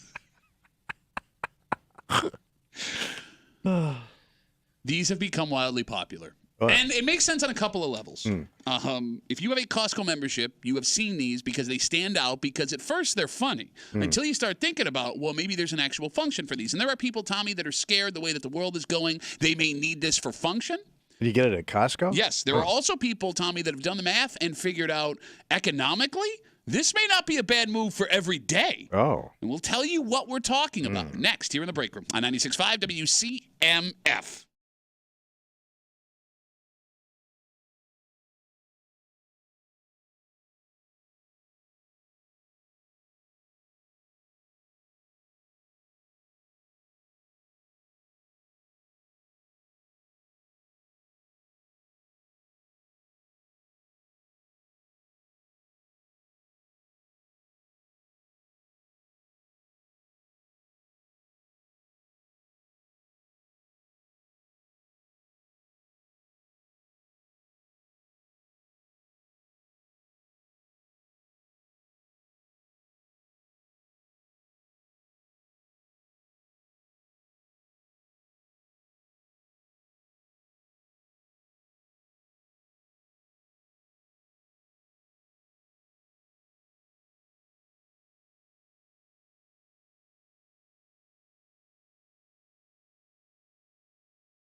There are lots of people that have decided to invest in this once kind of silly product that Costco, it seems, is selling exclusively. Wow. And there are two types of people, Tommy. Mm-hmm. Folks that believe everything that's happening in the world is making it a dangerous place where you could need this. Yeah. And folks that have done some math. You're hanging out in the break room, Rochester's Classic Rock 96.5. WCMF. We'll jump right into it. Tommy, are you familiar with the Costco Apocalypse Dinner Kit?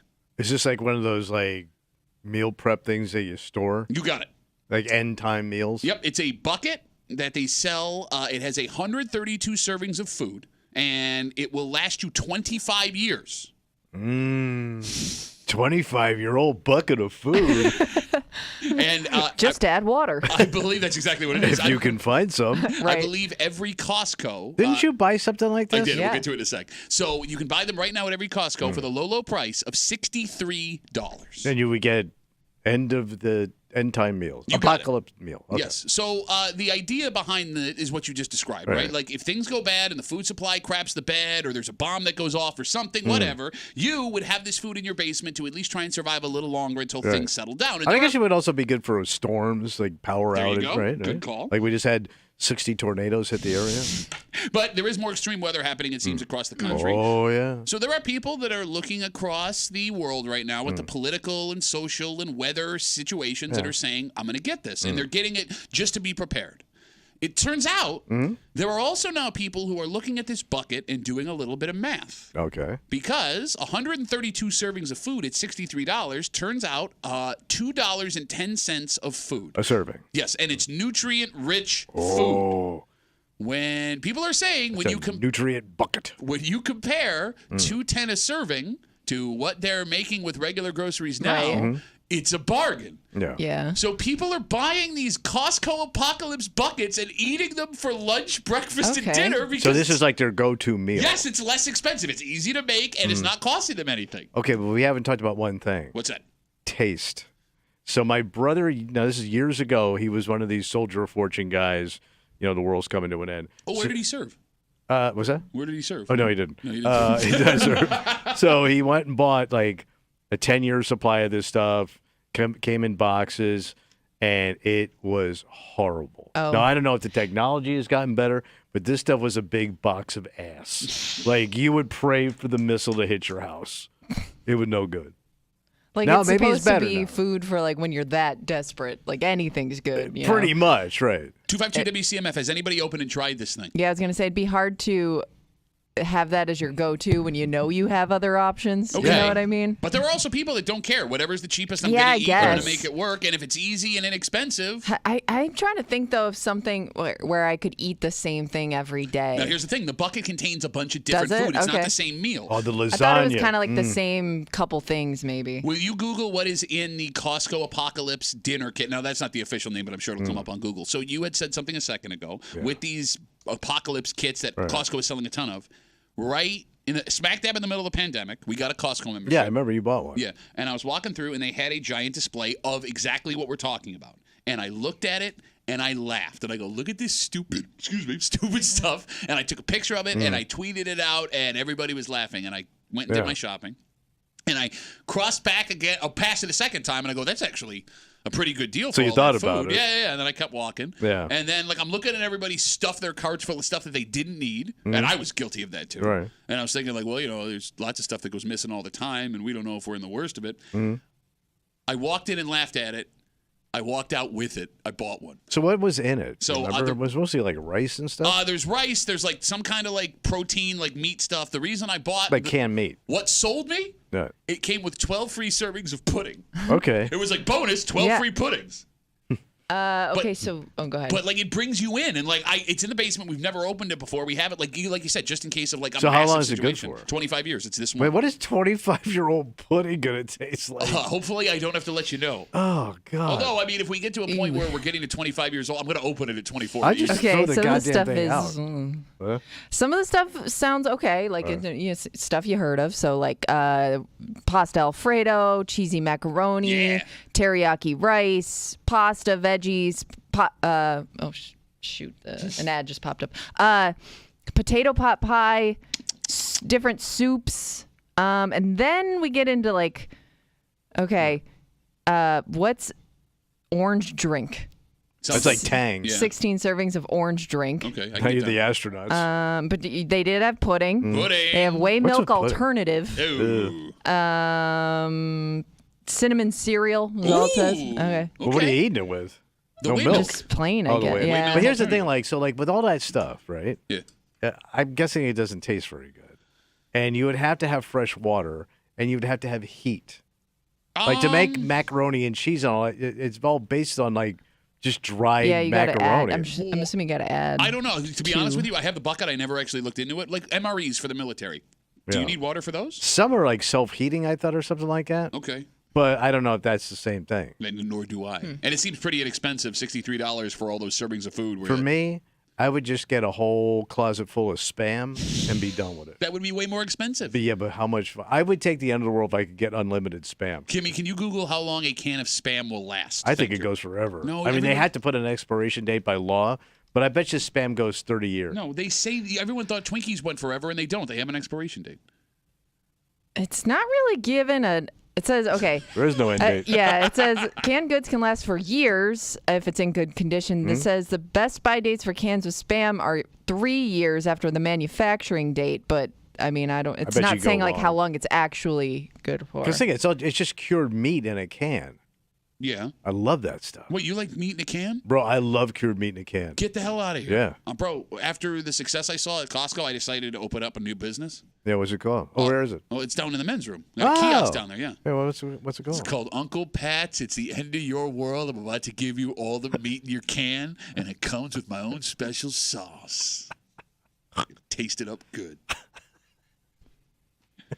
So, Yeah. if you are looking to fight off the end of the world and survive as long as you can, or you're looking for a cheap alternative to those groceries you're Now, making, you got to be pretty busted to eat this stuff. you know what? Now that we're talking about it, maybe I'll open it up this weekend and try it. But if I open it up, does it mean it's not going to be good for the no, end I of think the world? it's probably all separately packaged. It's I all would sealed imagine. up, Yeah. right? Okay, but yeah, I don't know. I don't want to go buy another one just because I tried the Alfredo. Bro, you're never going to use these I know. damn things. On year 24, you're gonna be like, we got to get through this. Which is fine. I'll eat it in year 24. I'll be excited about it. But again, like, we never saw COVID coming, and I'm not one of these end of the world people. Yeah. But even with COVID, as bad as it got, I still had access to food. But who's to say the next thing, if it comes, isn't worse? Man. Man. You'd be knocking on Now my you door. sound like an ad on Wham. Give me. Buy gold before Biden takes all your money. You keep laughing. You keep laughing until you're banging on my door looking for that orange drink. Please give me some Tang. No whey milk substitute for you. By the way, aren't guys yelling that same thing at your mother's front door? What's that? Please give me some Tang. I'm kidding. They don't have to beg. Let's take a break. As we talk about things getting more expensive, groceries. Yeah. The most expensive thing you can buy right now, by far, would be a home in Rochester. Oh, sure. And we have some good news. Oh, good news. Nationwide, it's becoming easier to buy a house. Well, I thought, who could afford them? Well, that's just it. Because the world seems to hate us and us only. Yeah. I said nationwide, Oh. homes are becoming easier to buy. But There are some small places where they're not. Guess where we live? I'm guessing. We'll get into it next here in the break room on 96.5 WCMF.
The good news? Good news. Nationwide, it is becoming easier to buy a home.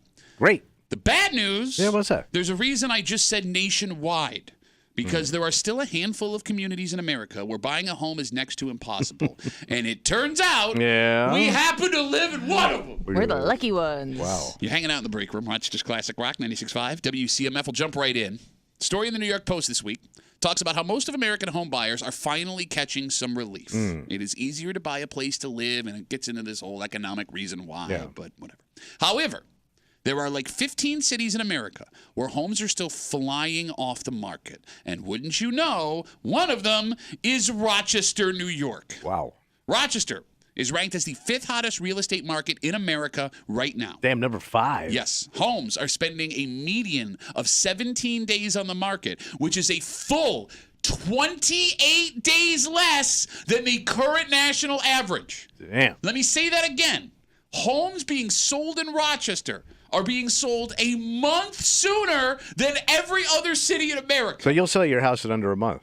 You'll sell your house in a weekend most of the time. Yeah, you're right. The average if you want to. Yeah. The average home price right now in Monroe County is $273,000, which nationwide is a bargain. However, 5 years ago, the average home price in Monroe County was only $160,000. Damn, you rich. In a matter of 5 years, the average home price in Monroe County is up $115,000. And if that was not a kick in the scrot enough, what else you got? Almost 80% of homes in Monroe County right now are selling for over what they're listed. Yeah. So when you see that insane number as it is on Zillow, shopping for a home, you're paying more. Despite all that, people are still buying big time in Rochester, New York. Well, that's why everything's going up. You got it. And there could be reasons.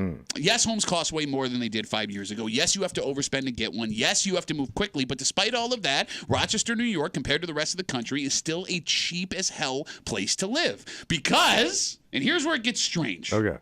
A new study from Chapman University. Oh, it's one of my favorite universities. I've never heard of this place. Chapman? Chapman? No, never heard. Chapman University. They list Rochester, New York as the second most affordable city to live in the world. That can't be the world. This is according to the study. Really? Yes. Number 1 was Pittsburgh, Pennsylvania. Number 2, Rochester, New York. The whole goddamn globe. Yes. And it all came down to, they had this equation, what homes cost versus what people make. And based on that, living in Rochester is the second best bargain on the planet. Wow. All the way around. That's nuts. Okay. So I just threw a lot of information at you. Just to recap real quick. Homes still expensive here despite the fact that they're coming down and easier to get in other communities. Homes are over $100,000 more expensive today than they were 5 years ago. You're going to spend more than what you see when you do that. But despite that, we're the second most affordable place to live in America. Can I ask a question? Ask away. Does that make sense to anybody else? Because I don't get it. It doesn't make any I don't sense. get it. So you can afford a house here if you could find a house here. Right. That's the way it goes. But people, The houses are affordable. There are just not enough of them for you to buy. But Relatively affordable. yes, because they're not affordable to people that are currently living in Rochester, New York. So, like, if you're living in a different city where you're, making more money, and your money just goes further here, essentially, if you were to decide to move. If you live in a big city. But that's just it. You also have to make the decision to uproot your family and move to Rochester, New York, which I love it here, but I don't see a lot of people beating down the doors to get in. No, because our weather is rough. You have parents and grandparents that are giving younger family members cash to afford a place to live. Yet we're one of the most affordable cities in the world. You have people that are going on 6 months, a year, 2 years, trying to find a home and getting outbid every single time. Yet we're one of the most affordable places to live in the world. If you can get your foot in the door. Make it make sense. But that's not the case either, because you also see people overspending like crazy. But they apparently have access to the money to do it. You know what I mean? If they have a good situation. Right. Yeah. Right? Yeah. So here's what sucks about this. What's it? And I'm asking people that are smarter than us, which I think is almost everybody. I would think. Is this a good thing or a bad thing? Well, it depends where you sit. You know what I mean? What do you mean? Like, I mean, if you bought your house cheap, and let's say you bought your house 20, 30 years ago, and you get a house for 75, 80 grand. Yeah. That thing is almost pushing $300,000. You got some serious cash in there. It sounds awesome, right? No, but let's say I need to get a second mortgage out because I got a problem. Well, I've got a lot of equity sitting here. Sure, you do. I mean, you have access to money. I mean, in an emergency, it's kind of like a piggy bank. You're right. Now. You're right. However, now, the bottom could drop out. However, even if the bottom doesn't drop out, let's say you're going to cash out. Bang, bang, boom. You go south. You got those homes are more expensive. Is Carolina's expensive? Yes, everything is more expensive. I mean, it's easier to buy a home, but again, we have one of the lower costs of living on the planet. Right. Depending on where you want to live there. Now here's another sweet spot. What's that? You're gonna poo-poo me a little bit. What? Let's say your parents have been in the same house for 40 years, and they're coming to the end. Yeah. If they check out and you get that house, holy Christ, man, you're sitting on a fortune. I think you are going to see that more and more people living in their house they grew up in, or people living in the house that their parents grew up in, like or taking over it their out. grandparents' house. Like I know 2 people that are living in a family member's home. Okay. And again, that sounds ideal, but the situation also has to be perfect. For example, It does. But some people are in that position. bro, how rare is it that an only child has parents that are dying that they get the home? I'm one of 4. My parents don't have a house, but if they did, if everything worked out and I didn't have a tragic, awful, heartbreaking childhood, right? We would be splitting foursies. Yeah. But that's still nice Giving money. you Like money, yeah, Look to- at Kimmy. It's her and her brother, right? Sure. Yeah. Unfortunately, if her parents come to the end of the line at some point in their lives, and that house is worth $300,000-$400,000, you each just grab $200,000 Okay. for nothing. Okay, but that's not enough to buy a new house. Is what No, I'm but telling like you. she's got a house. Okay. If he's got a house, that's some sweet bank. It is. No, but I guess let's say let's say one of us didn't have a house at that time. I wouldn't say no, we have to sell the house if it was an opportunity for my sibling to live there. You know what I mean? Oh man, get the money. 252 WCMF 252-9263. Despite nationwide it becoming easier to buy a house, Rochester is one of the 15 cities nationwide where home buying is still borderline impossible. Homes cost over $100,000 more in Monroe County than they did just 5 years ago. Almost 80% of homes in Monroe County are selling for over list price. Yet despite that, a new study lists Rochester, New York as the second most affordable city to live in the world. And we are simple people that are not smart, because that's why we do this for a living. Yes. Right? So explain how that makes sense, and if this is a good thing for our community. And I get individual situations change. When I say is this a good thing, I mean, is it a good thing for the greater Rochester area as a whole? Let's talk to Frank. Hey, Frankie. How are you, buddy? Good, buddy. What do you got? Well, a couple years ago, me and my son, we bought a house. We were looking to buy a house for their family, and it was in the summertime, and we put offers on about 12 houses, and they were selling for, 20, 30, 40,000 over the list price. And, we're bidding them at 10 or 15 over and still losing the house. And, they put them on the market on a Thursday, and you could only look at them on Friday and Saturday. The bids had to be on Sunday, and they made their decision Sunday night. So the houses were selling within 4 days, and there was zero inventory. The houses to choose from were not really, they need a lot of work, plus the prices were through the roof. So it was very hard to find a property. We got lucky. A friend of ours, their son was moving out of town, and we made a private sale with him, and it worked out better. We didn't have any competition, that type of thing. Yeah, way to go, Dick. But the prices were outrageous, All right, so Frank, having gone through it yourself, seeing that it's getting worse than it was when even you tried to have when you had that situation, is this a good thing or is this a bad thing for our community? Well, the challenge is like you're talking about the older people that been in their house so many years. We've been in our house, and I live in North Shiloh, and we've been there 26 years. It's been, I paid off in 20. I paid 89 for my house. I've renovated over the years. It's worth 280 now, $200,000 more you rich than what bitch. it was worth when I bought it. So, and it's bought and paid for again, like I think big Tommy deal. said or Pat said about the piggy bank. If anything tragically happens, I've got equity in the house that Frankie I can pull coins, out. baby. No, I think a lot of our listeners, after hearing what you said, are hoping something tragic happens, and I mean that with all due respect, Frank. Yeah. All right, but secondly, is the relative that's owned their house that you got, and it's in the will, and the house is bought and paid for. Like you say, that's huge. For what they're selling. You don't look that far from a train. I think there was a tiger going off in the background. Hold on. No, I think your house just dropped $100,000. Frankie, we'll let you go, buddy. Thanks for the call, man. Have a good rest. All right, so here's the problem. What? I asked this question, is it good for Rochester? Yeah. And It sounds like People, it's good. people go back and forth on it, even though they struggled themselves. Because Frank couldn't even really answer But there's value. yes or no immediately. You know what I mean? But the value is relative. Like Yeah. Kimmy said, there's value in it, but that everything else you're going to buy also costs more money. And when I say is it good, we keep getting bogged down in this idea personally, right? Yeah, well, it's good for Frank. Or, Right. yeah, because he has $200,000 more in his house Right. than what he paid for. But then he saw the other side of it. But as a community, do we want home prices to keep going up? Does that help the greater Rochester area as a whole? I mean, I would assume you don't want that if you're somebody with kids and you want them to stay here, or Okay, but you know, again, that's be- personal. That's a personal Yeah, thing. no, I mean, know what you're saying. I mean, for business, for development of Yeah. what Monroe County could be. Is it better that home prices keep going up? Is it better if home prices come down? Because we were always one of the most affordable places to live in the country, still are. Right. But it wasn't that hard to buy a house in Rochester. But that didn't do much for us. We were a very poor community that was sinking. So- Right? Like when I moved here, Rochester was the 10th poorest city in the country, and a few years ago, the city was the 5th. Yeah, I mean, we've been number 2 in child poverty rate in America for a Right. very So long time. it's done nothing for us when we had affordable housing. I mean, but what is a whole bunch of expensive homes do for kids that live in? Well, you have a lot of people coming in with bank that are moving into your community. They might spread that money around Okay, yeah. compared to somebody that doesn't. Is that Tommy Down economics? It kind of is. Hey, yeah, look, man, I'm looking around. I don't see it. Everything. Well, we keep driving the prices up. Everything. The restaurants are full. Wegmans is popping. No, but I'm saying I don't see Right. it getting better for folks that have always had it hard. I think the people that yes, yeah, you're probably right. So, I Like, mean, those people it didn't affect. I think the people that have it the worst, it didn't help them. It didn't hurt them. I know. I think it hurts them because look, let's look at it But this.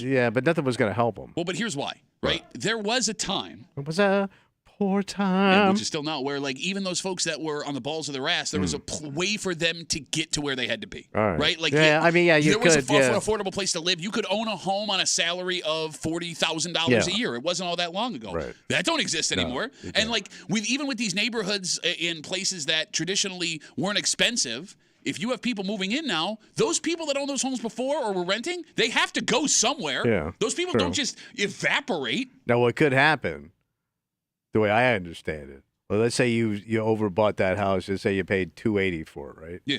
So the market switched, and you got a big mortgage. If the bottom drops out of that house 5 years from now, you're upside down on a house. Well, we saw it in That was 2008. that's 2008. Yeah. So that's Not not good. good. Not but good, but not who's to good. say it's ever coming down? Most markets do. Okay, we said this 4 years ago. It's coming down. These idiots spending We've all been this waiting. money. We told Kimmy, wait it Yeah. out. Wait it out. We got calls that you're telling me you just give it a year. The big dip is coming. You buy on the dip. 252 WCMF. Let's talk to Mike. Hey, Mikey, how are you, buddy? Hey, Duff. All right, so not to make this an economy show, but basically, this sucks. You got nailed the it amount there. of industry that the city needs to grow. If you don't have housing to support the people that are going to work in these places, people aren't going to come here to work. The middle income of the middle class income people, there isn't affordable housing options. And from what I can tell, there's not a lot of other housing options. I mean, they're building condos, they're building apartments, they're building these places, but they're priced above what a mortgage would be for people to move into. Well, I mean, but that's how apartments Where have are always these been. people Like, gonna work? no, go ahead. I'm sorry. I was saying, where are these people going to work at a middle income salary that, you need 2, maybe 3 of these jobs to try to just cover rent, and God forbid you have children. No, you're right. So, Now, Mike, I want to take some other it's calls. just- I get the point you're making, but thank you, Mike. Thank you for the call. I appreciate it. The idea up front, and we talked about this, What's that? was to attract from like the folks in the upper Yeah. areas of the city, was to attract folks that work remotely, because Right. the idea was they're not taking jobs from anybody, but they're pouring money into our community. They're taking money from other communities and they're Bringing giving it it to here. us. Yeah, Right. right. But Mike's right. If I'm someone that wants to actually come work here, But I can't find a place to live. how do I come comfortably? work? Yeah, Right? yeah, It's a good right. point. Let's take one more call. 252 WCMF. Again, Rochester is one of the is the 5th hottest real estate market in America, despite the fact that everywhere else it's getting easier to buy a house. Yet, this new study from this university says Rochester, New York, is the 2nd most affordable city to live in the world. Wow. The planet. Jim's got the last word. Hey, Jimmy, how are you, buddy? Good. You guys actually kind of touched already as far as if you're paying that much for a mortgage, you have no money to spend elsewhere. But I'm going to switch because Tommy actually is. I think I agree with Tommy that the bubble is coming. I have a neighbor bought their house $150,000 5 years ago, sold it for $375,000. The people that bought it in 4 or 5 years, if the market drops even 10%, they're upside down and they're mortgaged to the hill. Sure, no, you're not wrong, but I guess the question is, if it's going to happen, when's it going to happen? Because we've been saying for 5-6 years now, it's going to happen, and it just keeps going up, Jim. Which makes the eventuality when it does happen even worse. Okay. I mean, who knows when it's going to happen, but Tommy's right. Happen. Markets go up, markets go down. They go down, All right, here's the just problem. like your mama. Jim, they go down. Jim, I hear what go you're down, saying. it hurt. I don't necessarily disagree with you, but anytime you start a sentence with "Tommy was right," that's a terrible Red flag. Red flag. Yeah, I know. I'm sorry. Jim, thanks for the call, buddy. Well, the good news is, what's the good news? If you are in a house that you can't afford and you're worried that the bubble's going to burst, you can go buy a $63 Apocalypse food kit at Costco. There you go. And you're all set. Right? That's 132 meals for you. Enjoy your bucket ass. All right, let's take a break. Yeah.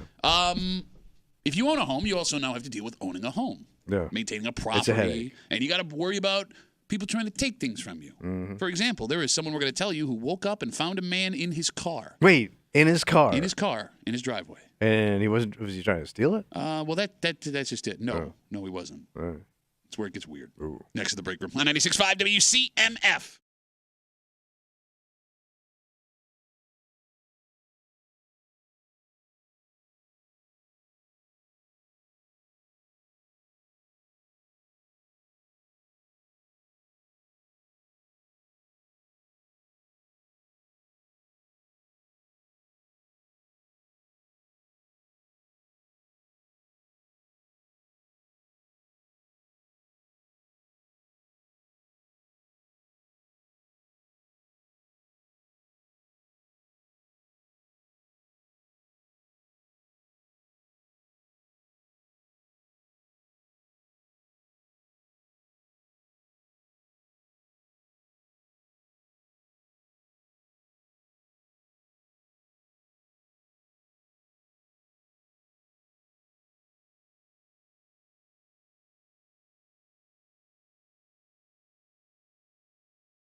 This is not the standard car break-in story. Oh. In fact, it's not like really any story we've ever seen in the break room before because it's hard to know what this person wanted. Yeah. And if there was no harm and nothing they did was out of the ordinary other than what you saw them doing. Yeah. Do they need to face punishment? Well, they are there, and I don't want you there. You're hanging out in the break room. It's just Classic Rock 96.5. WCMF. You can head to the contest page right now. What am I going to get? At WCMF.com. Enter for your chance to win a pair of tickets to see Santana and Counting Crows. Santana. They are coming to Empower Federal Credit Union Amphitheater at Lakeview in Syracuse on July 24th. Courtesy Live Nation. Tickets are on sale right now at livenation.com. This story happened just east of us. Just after 7 a.m. last Wednesday, 7 in the morning, someone got up, walked down their driveway, and went to get into their car. Yeah. Only to be shocked to find a man inside the car. Now, what was the man doing? The man, 35 years old, who was a stranger to them, was asleep. Okay. All right, so he's just like a homeless guy? Doesn't say. Said he was asleep in the car. We don't know how, but the 35-year-old man was awakened at some point during this whole interaction. I would freak out if I walked out to my car and there's somebody in it and I didn't realize it until I'm like opening the door. So this 35-year-old sleeping in a car that's not his man took off from the scene. He was quickly located by Sheriff's Department. He was arrested. He's been charged with unauthorized use of a motor vehicle, which I think is the perfect definition of what he did. Okay. If the accusations are true. But there's a reason he's only been charged with unauthorized use of a motor vehicle. He didn't do anything else to the car. Okay, so he just got in there and slept. Just opened the door because it was open. Yeah, there are no reports of anything missing. There are no reports he damaged the car attempting to steal it. He just got in. So apparently the car was unlocked, so he didn't have to damage to get in it. Yep, that's what it sounds like. All right. He got in, he fell asleep, and he was found the next morning. Now, we are not here to suggest that this would be no big deal if you stumbled upon a man asleep in your car. No. But if he got up and ran away and nothing had been stolen and there was no damage to your vehicle, you calling the cops? No, because I figured just if he took off, they'd have to go find him. Right. Well, they did. They found him like almost immediately. I wouldn't think they could. I love how you're always like call the cops and then you always assume the cops can't do their job. Well, I mean, he's gone. And he's got a new place to stay now. You see, you wouldn't want to bother them with something that's probably not and I don't want to deal going with to it get either. solved anyways. Right, because then I got to wait for the cops. We got to fill out a report. And yeah, man, you don't want to be late for your nothing. I got a lot of things going on, You got man. a lot of things going on? Corporate's killing me right now. Yeah? Yeah. Kimmy? Yeah. Would you call the cops? I know somebody this happened to. Oh. It ended up being a neighbor, but she didn't know it was her neighbor. She lived in kind of like an apartment complex. Okay. But she had walked out to her car in the morning, and somebody that lived there was asleep in her car. And I don't think she ever did anything about it. So she just let him walk. Yeah, somebody said, "Oh, they live there," so maybe it just didn't bother her knowing the person lived there. And there's no damage. But, so what am I calling for? Yeah, I mean, I guess I would just figure it's somebody who had a bad night. Yeah. And it was like a one-time thing. Like if it happened again, I would call, obviously. But if it's just if they just got out and left, I don't know if I'm calling. And I think the cops are going to go, was the car locked? And I'm going to say no, and they're going to go, well, there you go. No, that's not how that works. It's still illegal to get into someone's unlocked and car. then he pulls a gun out. And he's going to shoot you? Next time. I would definitely be more aware of locking my car. Gotcha. I don't think Dirty Harry blew away people that didn't lock their car doors. You didn't see Dirty Harry 4 where it went really bad.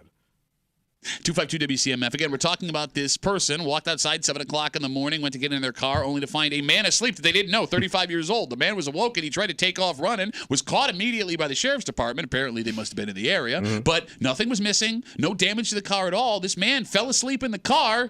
That's it. Yeah. He's been charged. He was more scared of you than you were of him. He's like a bear. Yeah. Okay. I get Kimmy saying I'm not going to call the cops, and same with me based on how I live my life. However, you... What do I mean? You said there's no damage to the car, right? Right. Okay. Like, when you sleep in a car, because you've had to do this like I have, you get sweaty as hell. Oh, yeah. It's all gross and stank. It probably smells breath. like farts. Yep, all that stuff. His sweaty ass was in your front seat, all clothed up, sweating, gross. Seeping into the seats. even the cleanest of men and women leave a sleeping funk inside a car. All right, then Especially I'm calling the stank this cops. time of year. Stank cops? Stank cop, what you going to do? What you going to do when they stank for you?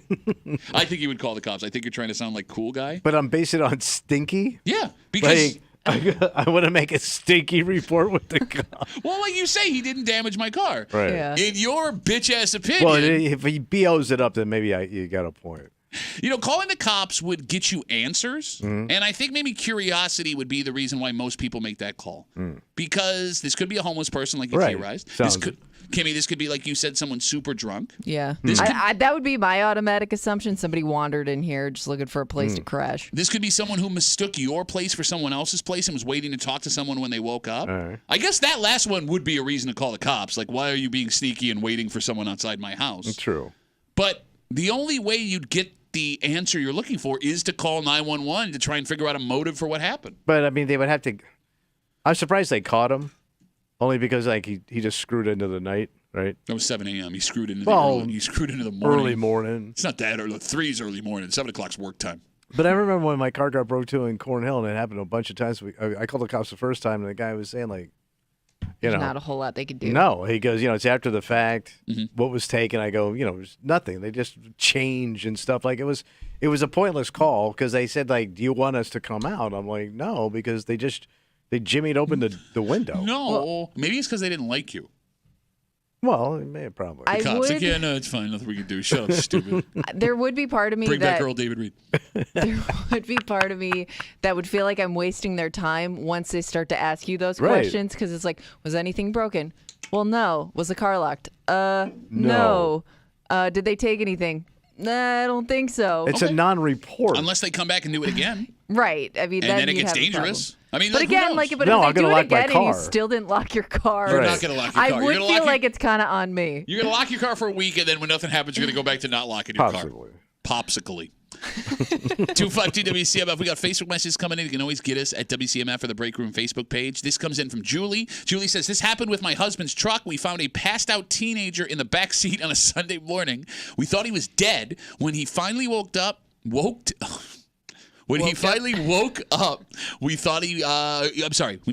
he admitted he was drunk and scared to go home, so he was trying to sleep it off. We gave him a ride back to his parents' house and never told the police. That's pretty cool. Well, yeah, why would you call the cops over that? Well, what's the responsible thing to do? I mean, he's an underage drinking kid that ended up in someone else's car. Oh, true. I mean, that's a dangerous thing for the kid. Yeah, nice of them, yeah. But you keep that secret between a kid you don't know, you and your husband? Oh. That seems irresponsible. You at least got to tell the kid's parents what happened. But I don't want to get involved, man. No, but think about it.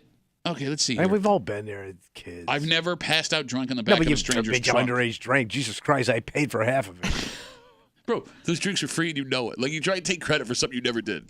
On my name. On your name? What's your name My worth? good name was buying you underage alcohol. You kept telling people you were David Earl Reed. Look. Earl David Reed. David Earl Reed. Doesn't matter. Sounds like a cult member anyway. The cult leader. Going back to the story. Yes. If they get out and they're standing in front of you, would you let them plead your case? Because it says the kid woke up in this Facebook message from Julie and they talked to him. Oh, like asked how you got here. Would you do that with a stranger, Kimmy, asleep in the front seat of your car? I think like your immediate thought would be, hey, like, what are you doing? Right? Like, you'd ask a question. That would be your first thought. But you don't know if that person's dangerous. If you keep them around and ask them questions, they can go I bad. don't know why I want to. If they just take off running, good. Out of the car, gone. Good. Get going. Scram with your smelly ass in my seat. Yeah. I mean, you also have to wake them up to assume they're going to wake up. If they ain't waking up now, I think I got a corpse in my car. I mean, I don't know. More so than normal. If they're just like, really passed out, now I got to call the cops because I don't know what's going on here. You're going to need help. You got to poke them with a stick or something. Yeah. Let's take a break. Netflix is often given credit for killing Blockbuster.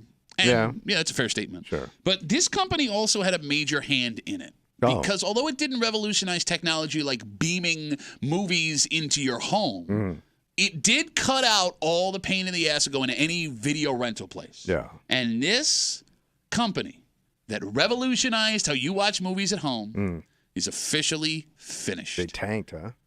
I mean, it makes sense. I'm surprised they made it this long. Who's left? We'll get into it next here in the Break Room on 96.5 WCMF.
Netflix revolutionized at-home American Oh, entertainment, yeah, right? for Like sure. we've never seen anything like it before. Changed my life. It buried several different industries and businesses. Mm-hmm. However, I think people forget the effect that this company had too. Because it took, even if you wanted to do what Blockbuster was still doing, them completely out of the equation. And now they've gone the same way. So they're gone. You're hanging out in the break room, Rochester's Classic Rock 96.5. WCMF. Just after 9 o'clock this morning, there is a woman who has gone viral exposing a man doing something wrong. Oh. A man who she had never met before, with a woman she had never met before. And there are people saying that this woman is doing God's work. Uh-oh. There are also people saying this woman should mind her own damn business. Yep. And we'll get into it just after 9 o'clock here in the break room on CMF. You guys remember Redbox? Oh, yeah. Yeah. Where you get the DVDs with your credit card? Mm-hmm. They announced yesterday they are shutting down all of their remaining kiosks All of across them? America. Yes, they're done. Okay. It's over. Yeah, why would you need them? They still had 24,000 operating kiosks. That's insane. Including the one we have in our men's room. I mean, they're at every grocery store. But who needs it? Like, I don't get it. So let's talk about that. And the phone number is 252-WCMF, 252-9263. Is there something that Redbox was offering that I couldn't get on streaming services? I guess just a cheaper option if you had somebody that didn't want to pay for the streaming service. But you Because gotta I mean, go pay think for about these. it. You gotta pay for these DVDs. Yeah, but they're $1 a night. Yeah, $2 and a think about it. I mean, even if you have a couple streaming services, doesn't necessarily mean that you're getting the newest movies or certain movies that you're looking. You know what I mean? But it sounds like Redbox would have old, outdated stuff, too. I think they got the new releases. No, but like a lot of the best stuff is on Netflix. Like they own that stuff. Oh, you're talking like, about their... Okay. Yeah, I'm their saying own. like, what would you be? It would seem I to mean, be there's still like very dated material in those boxes. Well, there's still stuff that's in theaters that gets released. You know what I mean? Like there's still new movies that come out that That's gotta be Redbox would have. What are you missing, man? That Redbox is.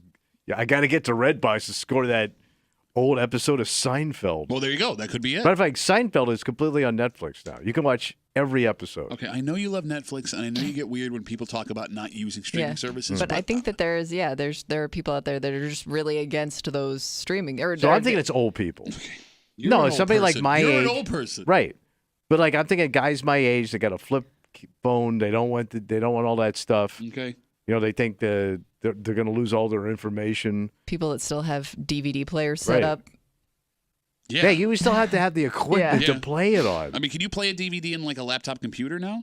As long as it has. Oh, yeah, I forgot. Because So, some yeah. don't. Some of them don't even have that anymore. So, fun fact, when it comes to Redbox, you remember the company that made those Chicken Soup for the Soul books in the early 90s? Kinda. Remember Chicken Soup for the Mother's Soul, for the Athlete's Soul, whatever. Yeah. They owned Redbox. Oh. No The kidding. company is called Wow. Chicken Soup for the Soul Entertainment. They were the ones that filed for bankruptcy, which wiped out all of Redbox. So this is one of these companies, Redbox, that came in fast and was only relevant for a little while, although it was super relevant. It had a big effect on the world because Netflix is credited with killing Blockbuster. Yeah. But Redbox had a bigger part in it than people remember. Okay. I mean, Redbox, it was, and it still is, so easy to use. It was much less expensive than what you were spending at Blockbuster or Hollywood Video or whatever. And everybody used Redbox. So I forgot how it works. So it was like a vending machine. You got your DVD. Yep. Then what did you do when you were done with it? You just brought it back and slid it in the machine. Into the box. And it Okay. charged you per night. And if you kept it long enough, you paid for the whole You movie. got whacked. Yeah, Got but it. you didn't need a membership, Right. And there was always one right around the corner from where you were. Like I lived in Gates. There was a Blockbuster Right. amongst Gates and Chi-Line and all that stuff. So it was, you had to write, oh, yeah, Sure. blah, blah, Liolab, whatever. Redbox was great. It was always at places you were going to go anyways, Walmart, right? Wegmans, all those places. Gas stations started carrying Redbox. And for people around the same age as Kimmy and I, it changed the way you entertain yourself as a teenager on a Friday or Saturday night. We had to get down there and get your Redbox. Well, but it was better than going down to Blockbuster and everything was missing. Right. And I Well, already wasn't had that kind of late with fees. Redbox too, though? Like the stuff you really wanted to Yes. see was gone, so you ended up watching Meatballs 3. But which is still pretty good. Not bad. When you introduce an alien to Meatballs, it becomes very funny. But it only cost you $1 a night, Right. which was more affordable. Yeah. Rochester, Gates was full of busted ass video rental places. Oh, I know. They used to all advertise on the show. Like we had a Hollywood Video in Westgate Plaza Mhm. where the Walmart is there, and it got to a point where they were selling or renting videos and DVDs that weren't new releases for 50 cents a day. Oh, wow. Damn. Like And they all had the dirty videos in the back. I don't think Hollywood Video had the dirty videos. A lot of them did though. Had the adult section in the back. Well, And- Blockbuster didn't. No, that was straight up. They were straight. Straight. Well, no kink. 252 WCMF 252-9263. Redbox, the DVD distribution company, announces they are shutting down all 24,000 remaining kiosks. They have gone the way of Blockbuster after helping put the knife in Blockbuster's chest. Ben's on CMF. Hey, Ben, how are you, buddy? Pretty good. How you guys doing? Good to hear from you, buddy. So real quick before tomorrow at 11:30 is when I'm getting tattooed by Skyler. He told me to tell you guys and the kiosk crew that you guys are welcome to come down to watch. I would love to, but I have insert whatever excuse I can use to do tomorrow. And I got to help Pat with that project. I'm on the phone. But yeah, no, it's more for listeners or whatever. But anyways, Thank you, Ben. Redbox, Hold on. You heard it here first. No problem. If you want to watch Ben get tattooed, head on down to Sky High Inc. at 11:30 tomorrow. Yes. So anyways, Redbox though. You used to be able to rent video games from there, and I spent $1 on one of my favorite video games, and it was because of Redbox that I played that game for years. But yeah, and you can still use like your DVDs and stuff on like a PS5 or the new Xbox. But to Tommy's point, if you have a PS5 or a new Xbox, you also have the ability to stream Netflix, Disney Plus, Hulu, Amazon Prime, all that stuff. Yeah, no, I get that. Also, my girls, they love Turtles 2, Secret of the Ooze right now. So they took that off every single streaming service, and I couldn't find it anywhere. So, yeah, exactly. What the hell, man? So I was going to buy it off of eBay, and I'm like, wait a minute. So I was searching through my stuff. I found it on a Blu-ray, and I was able, so my girls can still watch that, even though it's not on any streaming service. That's great, man. That's a great story to wrap it up. Thank you, Ben. Good luck with your tattoo tomorrow. Yeah. And, take a picture Thank of the, you. of the spell hundreds of check. people that come out. You spell check. All 5 of them. That was a joke, Ben. All right, Ben. Thank you. Good luck tomorrow. I know. See ya. Goodbye, Ben. How are the listeners getting more appearances than we are? Ben has teased an appearance the last 2 weeks, I think. You're right. To Ben's point, there are some things that are on that will never show up on streaming services because of rights issues. You can't find it. But it or you sounds gotta like pay it's for low-end it. stuff. It's not. There are some No. Academy Award-winning movies that you cannot watch on streaming services because when they made them, they put a bunch of music in that they can't get the rights to anymore. Some right. things get sold to other companies and they get left behind, and nobody's sure who owns what. But I do like when I see like movies being advertised now and they go only in theaters. I'm like, oh God, I got to get out and see it because I only have a jillion options sitting in my hand right now. Yeah, but they've been doing that for But it 50 doesn't years. work anymore. You better come see this, man. It's only going to be in theaters till it tanks. And then it'll be on Netflix in a month. So you're old enough to remember the movie Looking for Mr. Goodbar. Do you Oh, remember yeah. that movie? Oh, my God. That goes way back. It can never be streamed. But who the hell wants to It was an see Academy it? Award-nominated movie. It's a gritty story from the 1970s. I understand, but there are people who are fans of film that want to see that movie. And All it right, was but you got to be a deep film nerd, though. But the point of my making here is like if an Academy Award nominated movie that you are very familiar with immediately is not on streaming, there's a ton others like that you don't even realize. Okay. I mean, think about this. Turtles 2, Secret of the Ooze, that's got Vanilla Ice performing a concert while the Ninja Turtles are beating up bad guys. You wouldn't be able to watch that. Ah, damn it. How did you know that? Because I can do every line from Turtles 2. Okay. Secret. Now do Mr. Goodbar. I can't do that one. Nobody can. Because there's no Ninja Turtles in it. Yeah. 252 WCMF. We'll take one more call. Redbox is shutting down all 24,000 of their kiosks. They are out of business. Bill's got the last word. Hey, Billy boy, how are you? Hey, good morning, guys. How you doing? Hey, Bill, what's up? Good. Hey, so my cousin used to have about 6 video rental stores down in Atlanta, and Blockbuster systematically went in at the time, this is 20, 30 years ago, and they would build their facility right next to his and then offer these like $1 rentals until they drove them out of business, and then they'd raise their rates. So I have no love lost for Blockbuster or them going out of business, just saying. Dicks. Yeah. Take that! Meanwhile, your brother's trying to put the movie theater business out of business. Yeah. Well, Bastards. what's good for the goose, you know what I mean? Bill, thanks for the call, buddy. Have a good rest of the day. I don't think he got the last part. No, okay, let's take a break. This woman was doing what she believed was the right thing to do. This sounds bad, bro. Well, no, you're going to think it's bad. It sounds bad. there is a debate to be had. Okay. About whether or not what she was doing is something you would want if your partner was doing this. Mm-hmm.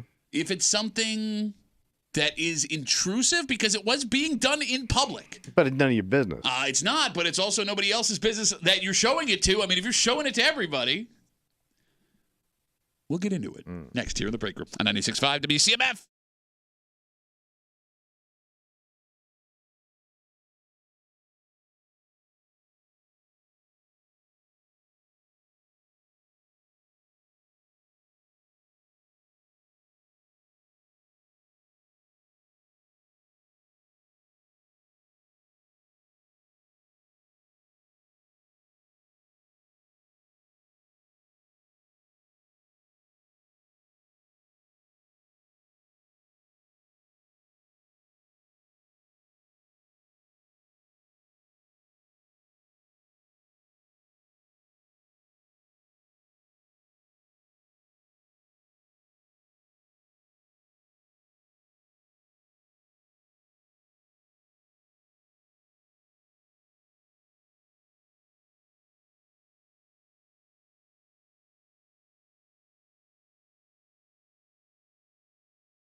Have you heard the saying, you are your brother's keeper? Mm-hmm. The idea is, we look out for one another. Have your neighbor's back. Yeah. And this woman was, in her opinion, looking out for someone else when she decided to blow this man in with what she thought he was doing bad. Okay.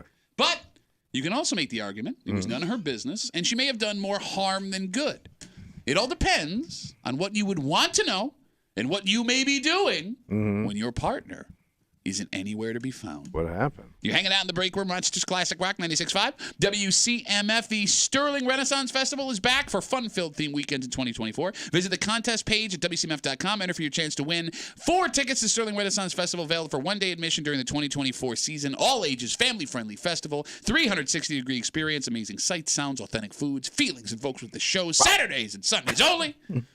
Through August 18th, skip the lines, order tickets online at sterlingfestival.com. Just after 9:30, it's Friday. You know what that means? Oh, then we're getting a little creepy. That's right. We got a creep cap coming at you and a new hobby that can make you rich. Nice. Or kill you. Oh, not cool. Nice. We'll get into it just after 9:30 here in the break room on CMF. A woman on TikTok has gone viral after exposing what she believed to be a man cheating on his wife. So she's not even sure what she was seeing. Well, I'm going to describe what was on the video. The woman took a video from her seat over her shoulder of a man and a woman canoodling on a 4-hour flight. Oh, I saw this. Okay. But she doesn't even know these people? She does not. Has no idea who these people So are. I saw responses to this. The woman taking the video says the pair met in an airport bar she was sitting in, and the man clearly has a wedding ring on. The TikToker goes on to say that the man convinced this woman who he's canoodling with to change her seat at the airport bar so they could sit together and continue to drink. In the post, she writes, quote, "If this is your husband flying United Airlines Flight 2140 from Houston, New York, my God. he is probably going to be staying with Katie tonight." And what this woman did has people split right down. What an the middle. a-hole. Hold on, you stop. Kimmy? Yeah. Knee-jerk reaction. Is this TikToking woman doing a good thing or a bad thing? TikToking woman. Ooh, TikToking woman. Listen, I get it's like girl power, but that you're making a lot of assumptions about that relationship. Okay. You know what I mean? Okay.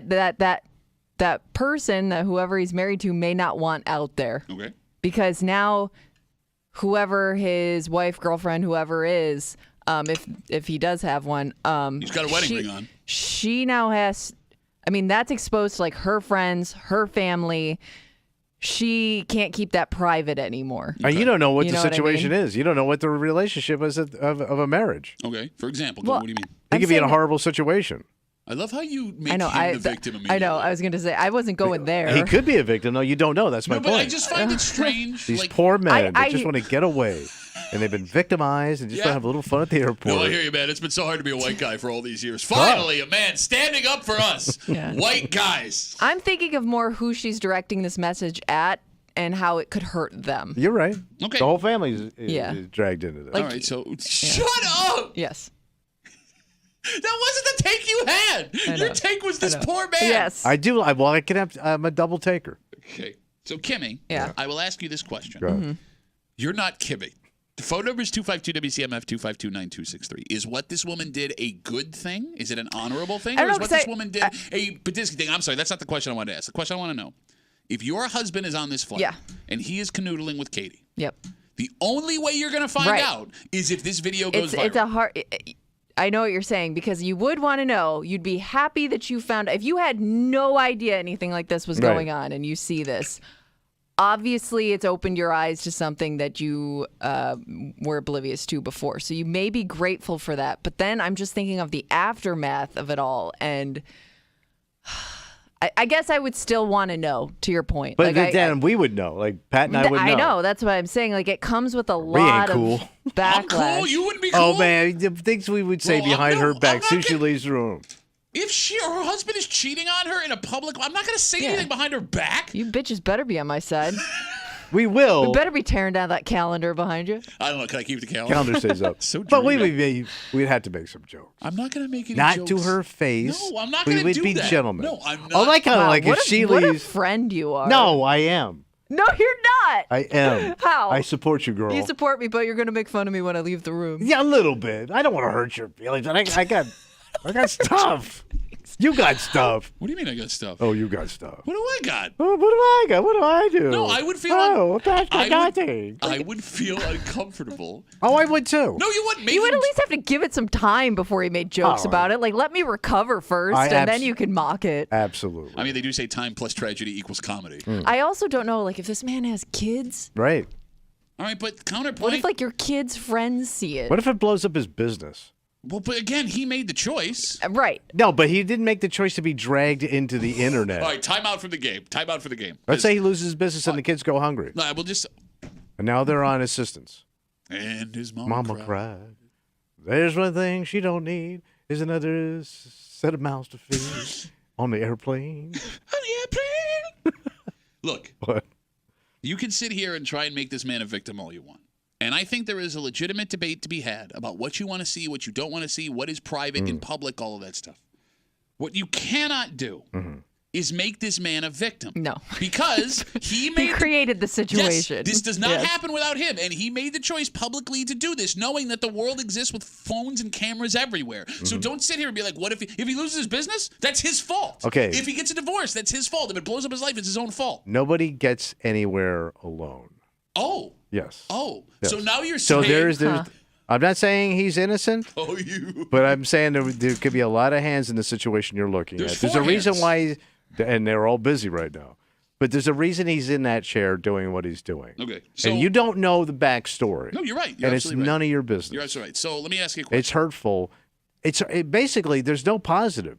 It's hurtful to everybody. Oh, no. I mean, there is a positive. What's the positive? The positive would be this woman is now aware of what her husband is doing when she's What if she never finds out and their marriage goes 30 years? Okay, what if Who got hurt? What if she never? She did. What if she never finds out and he brings home a venereal disease? What if she never finds out and he knocks up another woman and has a secret family? What if she never finds out and he ends up leaving her That's for this not woman who's gonna having an happen. affair? Happens all the time. They cure these diseases now, Pat. I love how you're saying if she never finds out, she's not hurt. No, she's been living a lie. Living a lie. No, it's not a lie if you Yes, don't it know. is. Not if you don't know. Well, that's what a lie is. But if a you lie never- is you don't know. You literally said it's not a lie and then followed it up with what the definition of a lie is. You Can't a idiot. guy go on a vacation, have a little fun? Oh, would you say that to your wife's face? Of course not. You bitch What if it was your wife? She was living a whole other life you didn't know about. You're just like, nah, it's fine. I'll just live in bliss. But I wouldn't want it out on the internet. Yeah, you wouldn't want it out. No, of course you wouldn't want it out. So on you the wouldn't. internet. You would No, rather but I'm just saying if not somebody know. took that picture though and put it out, I wouldn't want that. This scenario we're talking about. Yes, of course. That was my point earlier. All right. No, and I agreed with you. No, but then you're like, it's this woman's fault for taking the video in the first place. 252 WCMF. We're talking about this woman who went viral on TikTok. She was traveling. She saw a man with a wedding ring on pick up a woman in an airport bar. She says this man convinced this woman to switch seats on the airplane so they could continue drinking together. They were canoodling, getting all handsy on this flight together. She took a video of them doing it over her shoulder, and she put on there, and I quote, "If this is your husband flying United Airlines, 2140 from Houston to New York, he's probably going to be staying with Katie tonight." Andrew tweets at us on Twitter, which is how that works. Yeah. If he's cheating, she's doing a good thing. Cheaters can go F themselves in the worst way. Also, Was that a dude's take? yeah, well, his name's Andrew. I love how you think like guys can't be cheated on. Like it's such a dumb take from you. I mean, like he's Like probably you've been definitely been cheated on and have been. But I get It's it. probably happened in front of your be with face. me. I get it though. I'm the poor girl. Andrew goes on, by the way, in a second tweet. He says, also, can we talk about how odd it is that women are more attracted to a man with a wedding ring? I believe there have been studies on this. It makes no sense because if they're willing to cheat, they aren't good committers, LOL. But Andrew's assuming that these women want a commitment from these men. Now, you don't know if that woman's married too. Just because she doesn't have a ring on doesn't mean she's not married. Well, she's also being exposed. Right. Yeah. But I'm saying, like, I mean, Again, this is one of those days where you start a sentence. still, and like words she's attracted to a guy with a wedding ring. Yes. She may also be married and it's mutual destruction. Understood. That's what I'm thinking. Oh, I get what you're saying, but she would also she could be cheating with a guy who's not married. Oh, true. Yeah. Yeah. But that kind of like, we're kind of in the same boat here. All right, I'm going to ask you a simple question here. I love because simple ones. You love to pontificate and stand up and think you're saying these profound things that nobody else thinks about when it really just makes you a piece of crap. Let me look at the distance. Go ahead. Your wife travels a ton now. Yeah. She's got your 2 grandchildren in Chicago, right? She's got trips she takes with her friends. Girls' and her trip. family. Yeah, girls' trip. So for some reason, Tommy's not invited, despite the fact that he's got the outfits laid out. If your wife was canoodling with a gentleman on a plane, and the only way you could find out was via a viral video. That would go out. Just her with her head on his shoulder. Holding hands. Wow, your But hands we go out. You have man-sized hands. This is amazing. Wait, And are you he's tall. Are you double shaming me right Yes, now? I am. Yeah, Oh, go ahead. yeah. Wow, look how big your shins are. Would you want to know? No, because the kids would find out. Okay. It would be the amount of collateral damage would be you couldn't dial it back. Like, I mean, because the kids would find out, the grandkids, extended family. Sure. Yeah, no. Okay, you're going to sit here, and you want me to believe Mhm. a man who I've known 25 years. Has it been 25 years since I bought you your first drink? I think it has been. Wow. Yeah, because I'm 38, 15. Yeah, right around. You want me to believe that you are such a kind, giving man. Committed. That you would rather have a woman out there cheating on you all over the country for the sake of the children Yes. than find out. Yeah, sometimes you have to do it for the greater good. Can I ask you a follow-up question? You know, heavy is the head that wears the crown, my friend. Can I ask you a follow-up question? Why you lie, you bitch-ass lying bitch? You are such a liar. But what? Who believes that? Nobody believes what you said. But would you want that? Like, if your wife got caught and the kids find out and the extended family and all that stuff? They're and going like, to find out eventually. but- They're but- going to but- find but out. this is I mean, like- you're ripping the Band-Aid off all at once. But they would have no control over it. It goes out immediately. Yeah. And you can actually see what's happening. It's not like I could say, oh, mommy cheated. Oh, here's the video of it. It's a big difference, man. That's a It big... is. It's bad either way, though. No, this is way worse. I There's a don't know. video of it. Like, But- I know but my also- father was a piece of crap his Yeah. whole life. I don't want to see a video There's of it. probably actually video. Well, yeah, but it's like, Super 8 Reel to millimeter. reel. Yeah. No, but you wouldn't want to see that. Look, man, here's the benefit, and I see you guys on hold. I'm sorry, we've been rambling. Just sit tight. Give me one more second. You keep saying, like, it should be done in private, it should be done in private, it should be done in private. Right. The benefit of this being done publicly, and I agree with you guys that it would be embarrassing, and I agree with you guys that you would not be ready for the onslaught. From personal experience, as being a kid, I can Yeah. attest to that when somebody does something wrong in a marriage Right. and they bail, if there's no proof of anything, they have the ability to say whatever the hell they want. They can tell you whatever side of the story. Like, yeah, they can tell But that's whatever it. story they All right. want. That's their right to lie, And- and you're right, it is their right. But and if I'm yeah, someone that stretch got the exactly, truth, yeah. this is proof. Yeah. This is dead. You dead How do you? to nuts. I mean, how do you handsy proof. explain that away? You know what? What? I don't think it's legal. It is legal. They're in It's a public, not. They're in a public place. You actually exposed me and slandered me without knowing anything. They're in a public place. But you took it. But you slandered me. They're in a public You place. said I'm cheating with But someone. I'm that's- watching you do that thing. and I'm hearing you do this. So you would have to prove that I didn't slander you. You would have to prove You that destroyed my life. No, you destroyed your life. No, I was just making out with some chick. You have my wife's back. 252 WCMF. Let's talk to Vic. Hey, Vic, how are you, brother? Hey, what's going on? Hey, what do you got? Hey, so when I was married back in 2005 to 2006, my wife passed, and I ended up losing my wife and my son to a drunk accident. Hey, I'm sorry, Vic. That's terrible. It's all right. So it drove me overboard, and I'm going overseas to do military contracting. And I ended up keeping my wedding ring on for about 2-3 years before I ended up finally taking it off. So, well, who's to say that you didn't lose his wife and you didn't want to take it off? Okay, Vic, I understand that. And again, I am sorry about what Yeah. happened with your family. I do think that the situation you're describing is so rare. So I guess it's possible, just it's like always anything possible. else is There's possible. another reason he could be wearing it. But sure. if we were going to play the odds game here, if we were going to go on FanDuel and bet on why that ring was still on, That he's widowed. yeah, I'm not putting money on your situation, Vic. I'm putting money on this is something he's doing, getting away from his old lady. Yeah, I mean, it's a possibility, but and it's still a what if. I mean, it's a rare situation, like you said, but I mean, But you never know how people got where they're sitting. But if that's the case, then he's now a sympathetic figure. If this goes viral, he has nothing to worry about, Vic, because he's not cheating on anybody. I mean, sure, but I mean, it's a TikTok video. You have no idea. That's what Tommy said. You have no idea what the other end is. All right. Now, Vic, I understand what you're saying, but I will say to you what I said to another caller this morning. If ever you say, Tommy's right, like he said, you have made the wrong choice in your opinion. Yeah, I mean, I think she's wrong about a lot of things, but on this one, I have to agree a little bit. Victor, thanks for the call, buddy. Have a good rest of the day. Too, bye. There goes Vic.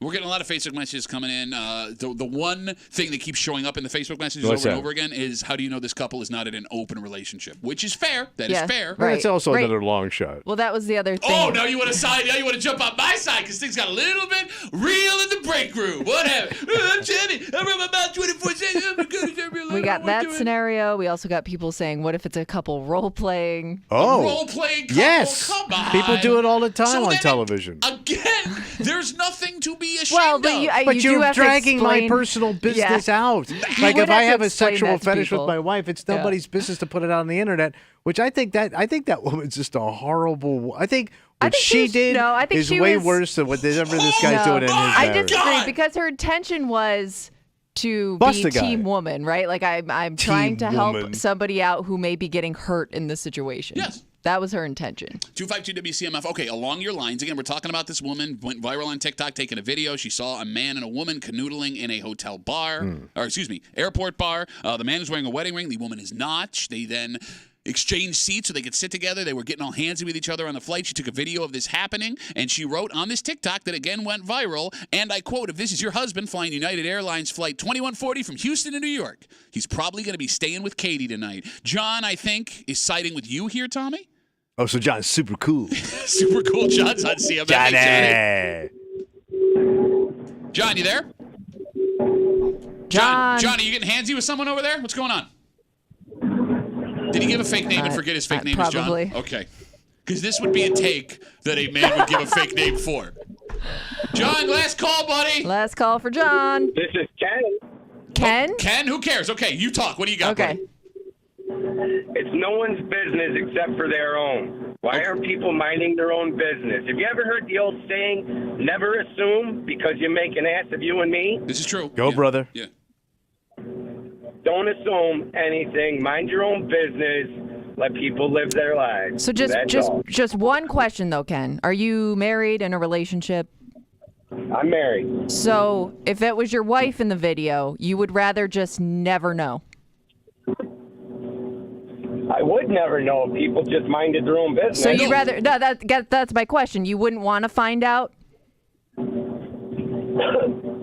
First off, my wife would never cheat on me. No, that's not the question, John. No, and by yes. the way, Johnny, you were doing so good. If your wife, if your wife was in that video doing what this guy's doing, you wouldn't want to know. No. No, you lie. Why you lie, John? I John, don't why you lie believe- so I hard? don't believe you, Ken, whatever Ken, your name is. Whatever your name is, John. you lie. What you don't know can't hurt you. Okay. That's not true. I Your mean, wife- ignorance Hey, bliss. maybe he'd rather live. Yeah, he'd rather live not knowing. Right. It will affect my daily life if I don't know. No, but Ken, I disagree, and here's why. Here's how it could affect your family life. Like we said before, what if your wife brings home a venereal disease that she gives to you? What if your wife gets pregnant by some stranger she'll never see again, and now you're raising someone She's too else's old. baby? She ain't getting Then no you kid. deal with that when it happens. We'll It's deal with it when it called happens. life. You're gonna raise someone else's kid? Hey, a lot of guys do it. They never know. And they treat those kids like their own. And that's and they go to terrible. the grave. No, they go to the grave. And the child doesn't know. And the guy doesn't know. The only one that holds the pain is the woman. Okay, Ken, I'm gonna let you go, buddy. Thanks for the call. I really appreciate it. What a terrible take. There's no. I like okay, it. I love. I think everybody, if given that option, I have a video to show you that your wife or husband is in. Right. You're gonna say no, thank you. That's just not an answer that people are gonna give. I also love, and I get it, Ken, you want to believe that your wife loves you, and I'm sure she does, right? If you answer that question with, my wife would never cheat on you, what are you doing? What are you thinking? Where are you coming from? If you believe your wife would never You cheat can have on all you, the trust in the world for your significant other, but if somebody hinted that something like that was out there about them, you're not gonna look. 100%. And it's funny, okay, now we're getting team bros coming in, right? Along with Ken saying it's nobody's business. Every Facebook message I'm getting now is from dudes that look like you, and then handsome. nerdy-looking 20-year-old guys that are saying it's nobody's business. All right. It's every guy that thinks they're never gonna get cheated on. Kimmy, Yeah. it's nobody's business, and you're exposing someone. If this woman with the camera were to follow them to a hotel room, follow to whatever Yes. room they're Yeah. in, kick the door down while they're naked, film them and go, ha! Cheater style. Gotcha! Yeah, God, what a great show that was. You ever watch Cheaters 233? Oh, they moved it from 406? If that woman kicked in where they were being private in a private area, I would agree with you. Despicable, don't do that. Yeah. These people were doing it in public. Yeah. It is literally a public She exhibition. heard the conversation. Yes! Thank you. She knew the woman's name. She know your name. Oh, you cheating bitch. I feel bad, man. Okay. That makes you a piece of crap. No, where's our personal freedoms to make out with somebody else's wife on an airplane? Where's our personal freedom to videotape? Is this that North happening? Korea where you can't make out with anybody without clearing it with the government? You mean North Korea where I can't videotape anybody No, doing you anything? can't do nothing. That's what... All right, I don't think you're allowed to even make out in that country. Is there anyone you would want to make out with? In North Korea? You want to make out with Kim Jong-un? Well, no, he's a dude. I mean, maybe his sister. That's the problem? His That's sister? the problem with that? I don't know. Is his One of sister hot? the most despicable dictators in like world history? No, he's a dude. If he was a chick, I'd make out with him in a second. I mean, a hot. If Kim Jong Un was a hot woman, Yeah. I mean, you still find her attractive, even though they're terrible. I mean, sexually. What? How did we? I don't know how we got here. World politics to make it out with. Which dictator would you want to make out with? Tweet at us at WCMF Break Room. All right, it's Friday. You know what that means? I think we just started. Yeah, it got pretty creepy. Creep Cap coming at you. Find out all the other sexual things Tommy wants to do to Kim Jong-un. Also, this is a hobby that can make you rich. Oh. A couple downstate doing this hobby has a 6-figure benefit. Damn. From it. Yes. It's a hobby that can also, it turns out, kill you, and not in the way that you think it would. Oh. It's a new kind of fishing, buddy. Fishing? We'll get to it next here in the break room on 96.5 WCMF.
It's a fun new hobby you could share with your spouse.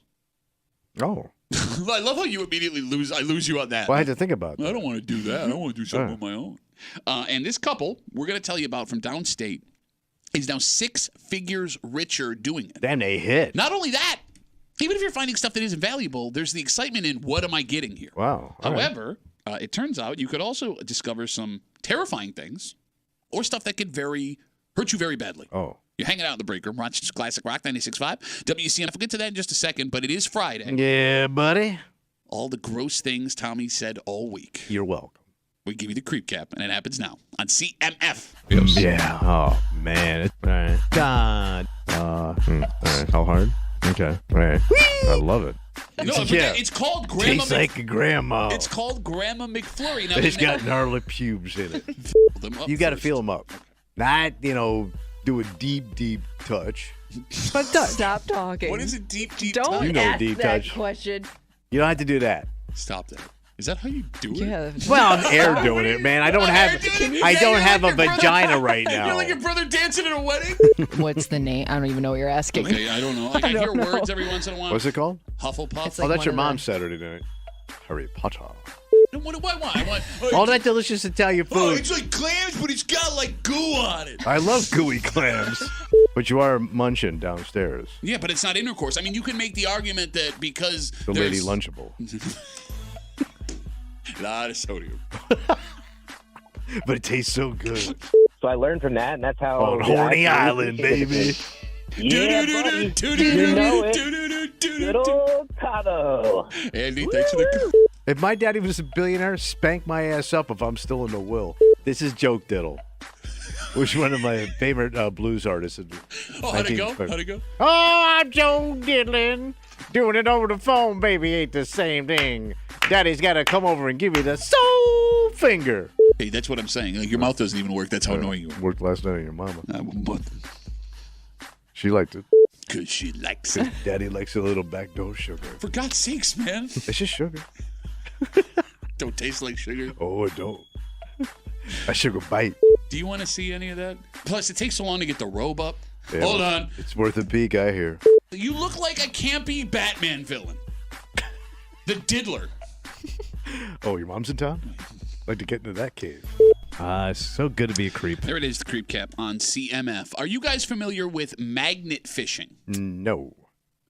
No idea what this is. Okay, so it's not fishing for magnets. It is using a magnet with a big old rope and dropping it either offshore or over your boat to pick up metal things that are underwater. Oh, like treasure hunt. You got it. Okay. All right. Now, treasure hunting, you've seen the metal detector on the beach before. Yeah. You pull up tiny little things. Yeah. Magnet hunters, on the other hand, have How much discovered. can you get with that thing? Oh, okay. Well, let me tell you a story. Sunken battleship. There is a couple downstate that has made international news. They have a YouTube channel where they do their hobby for everyone to see, this magnet fishing thing. They do it together, and it's very cute. The couple, magnet fishing, pulled up a safe.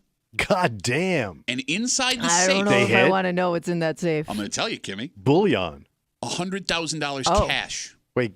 Oh, I thought it was going to be cash? like Straight body parts or something. cash. Well, put a pin in there. Wait, so it was still good? Well, so here's the thing. The couple finds the cash, and some of it was deteriorated. They brought the cash to the cops, but the cops could not locate the owner. And they also believed there was no indication of a crime. So it could have been there for 100 years. So they know when the notes would be. Yeah, it was fairly recent because they also had it was like bound when the date it was bound. I want to know how that safe got in the ocean. It's a great question. Right. And by the way, I don't know if it was the ocean. It doesn't say what body of water it is. It was downstate New York. However, because there was no indication of a crime and this couple found it, they got the money back. Nice. And it turns out if you have damaged cash, you can take it and have it exchanged. Oh. This couple made $100,000 in straight cash homie magnet fishing. And it makes it sound like an awesome hobby to go to. But it turns out it's not always peaches and cream. So what happened? So reading this article, it sounds like as a magnet fisherman, the stuff you find is a lot more scary, bless you, than it is exciting. Yeah, it's stuff people didn't want. Like, they didn't want it, so they dumped it where nobody would ever find it. What possibly would you put in the water you don't want people to see? For example, last month in New Orleans. A magnet Well, fisherman, New Orleans, I ain't doing nothing, man. A magnet fisherman in New Orleans found a human skull padlocked to a dumbbell that they pulled up out of the water out of their boat. Man, that's old school. Back in April, someone pulled up a rifle and some belongings of a couple that were killed 9 years ago. Even the guy who we're talking about now says with the money he's found in the past, he's pulled up guns and grenades that he were afraid was going to blow up because they were just dropped in the middle of the ocean. Right, So on one hand, you have this really cool story of $100,000. And in reality, Well, you're kind of a treasure hunter. you are. I mean, the greatest mystery hobby, Tommy, is what's in the box. This would be what's in the box every single day. Mhm. But on the other hand, you're right.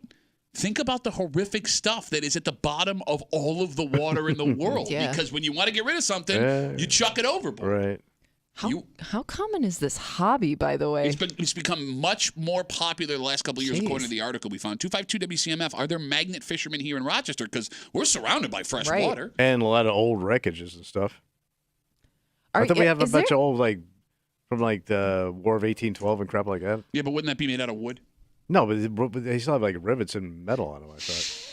But I don't think they're pure wood, are they? Can you? Pure wood. No, because they have like gold and stuff like that. Are you allowed Silver? to mess with that stuff though? Like, can you? Because I kind of Who thought owns like it? certain shipwrecks and stuff, like you're not supposed to go down there and touch. So here's a fun fact. If there are people that dedicate their lives to going and finding shipwrecks and getting the money out Yeah, of it. that guy Bob Ballard, right? I don't know that. He's the one that found the Titanic. Oh, yes. No, I'm Right. talking about like you just described, Right. like shipwrecks from like so there's a guy in Key war. West that got famous for finding like all this gold and stuff. Okay, so he might be one of them. But there was an issue with the state. And so the state of Florida said it was theirs. Then Spain goes, no, that's our stuff. That's the story you're talking about. Right. So law actually determined, after they figured all this out, that if a ship belonged to a country during a war or whatever was moving, no matter how long the ship had been underwater, that country can still claim what is on that boat. So it's not even worth it. Well, sometimes they do, sometimes they don't. It all depends on what's down there and who gets it. Bottom line is, look, I mean, you also don't have to tell anybody. I was going to say, man, I'm filling my pockets before I say anything. Yeah, that's all I found was a couple of quarters. I mean, it's pretty amazing this couple went to the police with the $100,000. Right. And I'm like, this is mine. But I mean, if it's all still bound up, maybe they were afraid they could track that money. Yeah. Would you be in on magnet fishing? No, too lazy. And I always figure, like, for the most part, you're never going to get squat.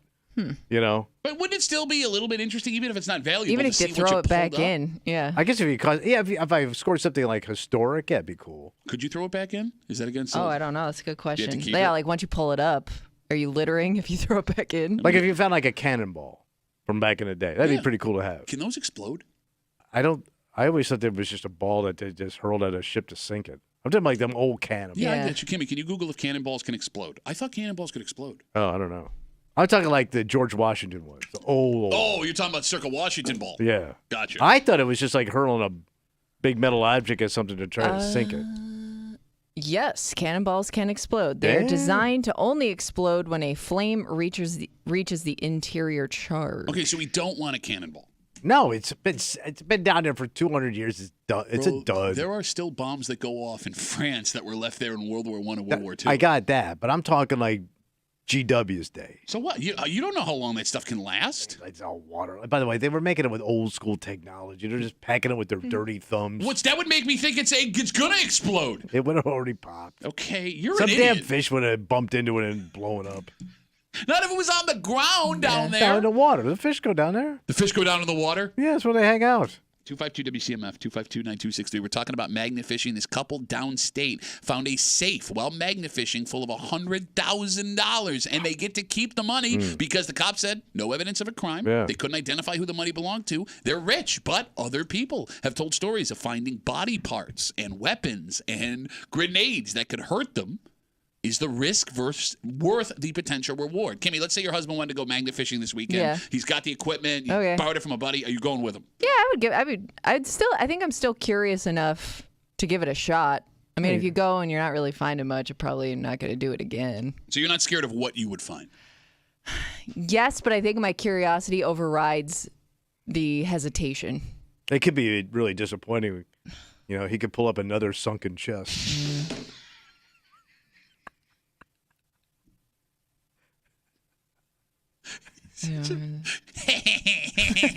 Come on, how many times I get to use that? Every week, all the once time? a week, there's a sunken chest joke. We're not even a pirate-themed radio show. We're not doing it in Key West. I think Rochester might be one of the worst places Get hit with a cannonball. No, but I think we got a lot of historic stuff down there. No, but think about Oh, this. they could kill you? Well, No, not only like what. bodies and stuff. Yeah. I mean, between that and a mob, yeah. That's what I mean. Like, think about all the horrific stuff that has happened here in Rochester. Look, where do those illegal guns go that after somebody gets killed? There's got to be a bunch of them at the bottom of the river and the lake and all the bays and things like that. And you brought up the mob. That's another good point. I mean, there were massive mob wars happening in the 1970s. Hell, it still affects us to this day. That guy that was a hitman was busted for running away from his halfway house a year Florida, ago. yeah. You know what I mean? Like, there's going to be stuff down there. Sure. Do you want to be the one that discovers it? Well, I mean, it's kind of what you're into, though. If you're a treasure hunter, that's kind of the thrill of it, if that's what you're into. Do you think people are doing it thinking they're going to make money, or are they just doing it because they're really just, it's a hobby, it's fun, they're curious about what's down there? Yeah. I don't know. I mean, do people that metal detect, do they do it for the money or do they do it Those are just lonely men that don't want to talk to their wives. This is the same That old guy with that little waiver thing, Yeah. that is so pathetic. It looks fun to me. How? I don't know. I mean, you get peace and quiet. You might find something cool. Just take a walk. Yeah, but when I'm You're not going to walking, find anything good. No, people found like wedding rings, class rings, things like Okay, that. that's- they, that's- they that's always the try ad to that they locate. show on TV. No, that happened like recently. Somebody found a Really? class ring. I want to say it was in like a park somewhere locally, and they found. I think they found the whose ring it was. I remember the story. Well, you know what? He's not in. Tommy's got no class, so couldn't be his, folks. No, man, I would be too scared to go out and magnet fish in Rochester.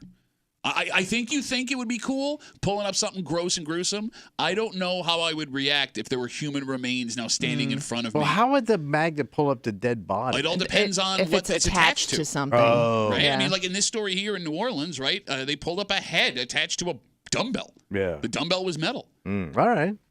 I mean, like if you got rebar in cement and that's Oh, attached yeah. to somebody's feet, although Sure. we probably wouldn't go that far, right? A legitimate construction job to bury someone in the water. We need more rebar on this guy's shits. We come back, we wrap it up. We tell you what we're doing next week here in the break room on CMF.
going to be Rapperoo. Audio Friday Rapperoozy. For a Friday Break Room CMF. All right, by the way, this weekend, Cornhill Arts Festival. Oh, it is? Yeah. Dang. We were trying to find a way to talk about it this morning, but we were so jammed up with cheating on an airplane and you being mad at a guy for taking your grill you didn't want that we didn't have time. Damn. Yeah. So enjoy Cornhill Arts Festival this weekend. I'll be at my kids' hockey camp starting at 4. Love spending July weekends in an ice rink. It's either that, and then my other kid's got tennis tonight, and then on Sunday. What's Sunday? Also tennis. Oh, double tennis. I have to go from so. Go hit the gym real quick. Hashtag no days off. Hashtag stay ready. Asked. Okay, well, I'm just shut up. I defended your sunken chest. Not really. I did. I said, how dare you? Yeah, but you also brought it back up. Yeah, you did. Wait a minute. Whose side are you on? Decide where I get to be funny. Good luck. Is she the first Duffy to actually play organized tennis? Oh, yeah, of course. That's a big thing, man. That is. Like you. Well, both of his daughters play sports. He didn't. No, but hockey was always something in the family. This is like a high-end sport that his family finally got allowed to do. It's allowed to do. Got allowed to Well, do. it kind of is. No, tennis is way more affordable Yeah, than you hockey. could go play at any park. No, but they weren't allowed. Okay. His father couldn't They were afford banned? free tennis. Because your father wasn't buying you a racket. No. Like, he would be playing tennis in dress shoes and your tight khakis with a wet spot. It's time to go home. All right. For Kimmy. Yeah. Who we carry war. Kimmy sucks. Tommy sucks. Everybody sucks. We'll see y'all back here Monday morning, 6 a.m. on 96.5 WCMF.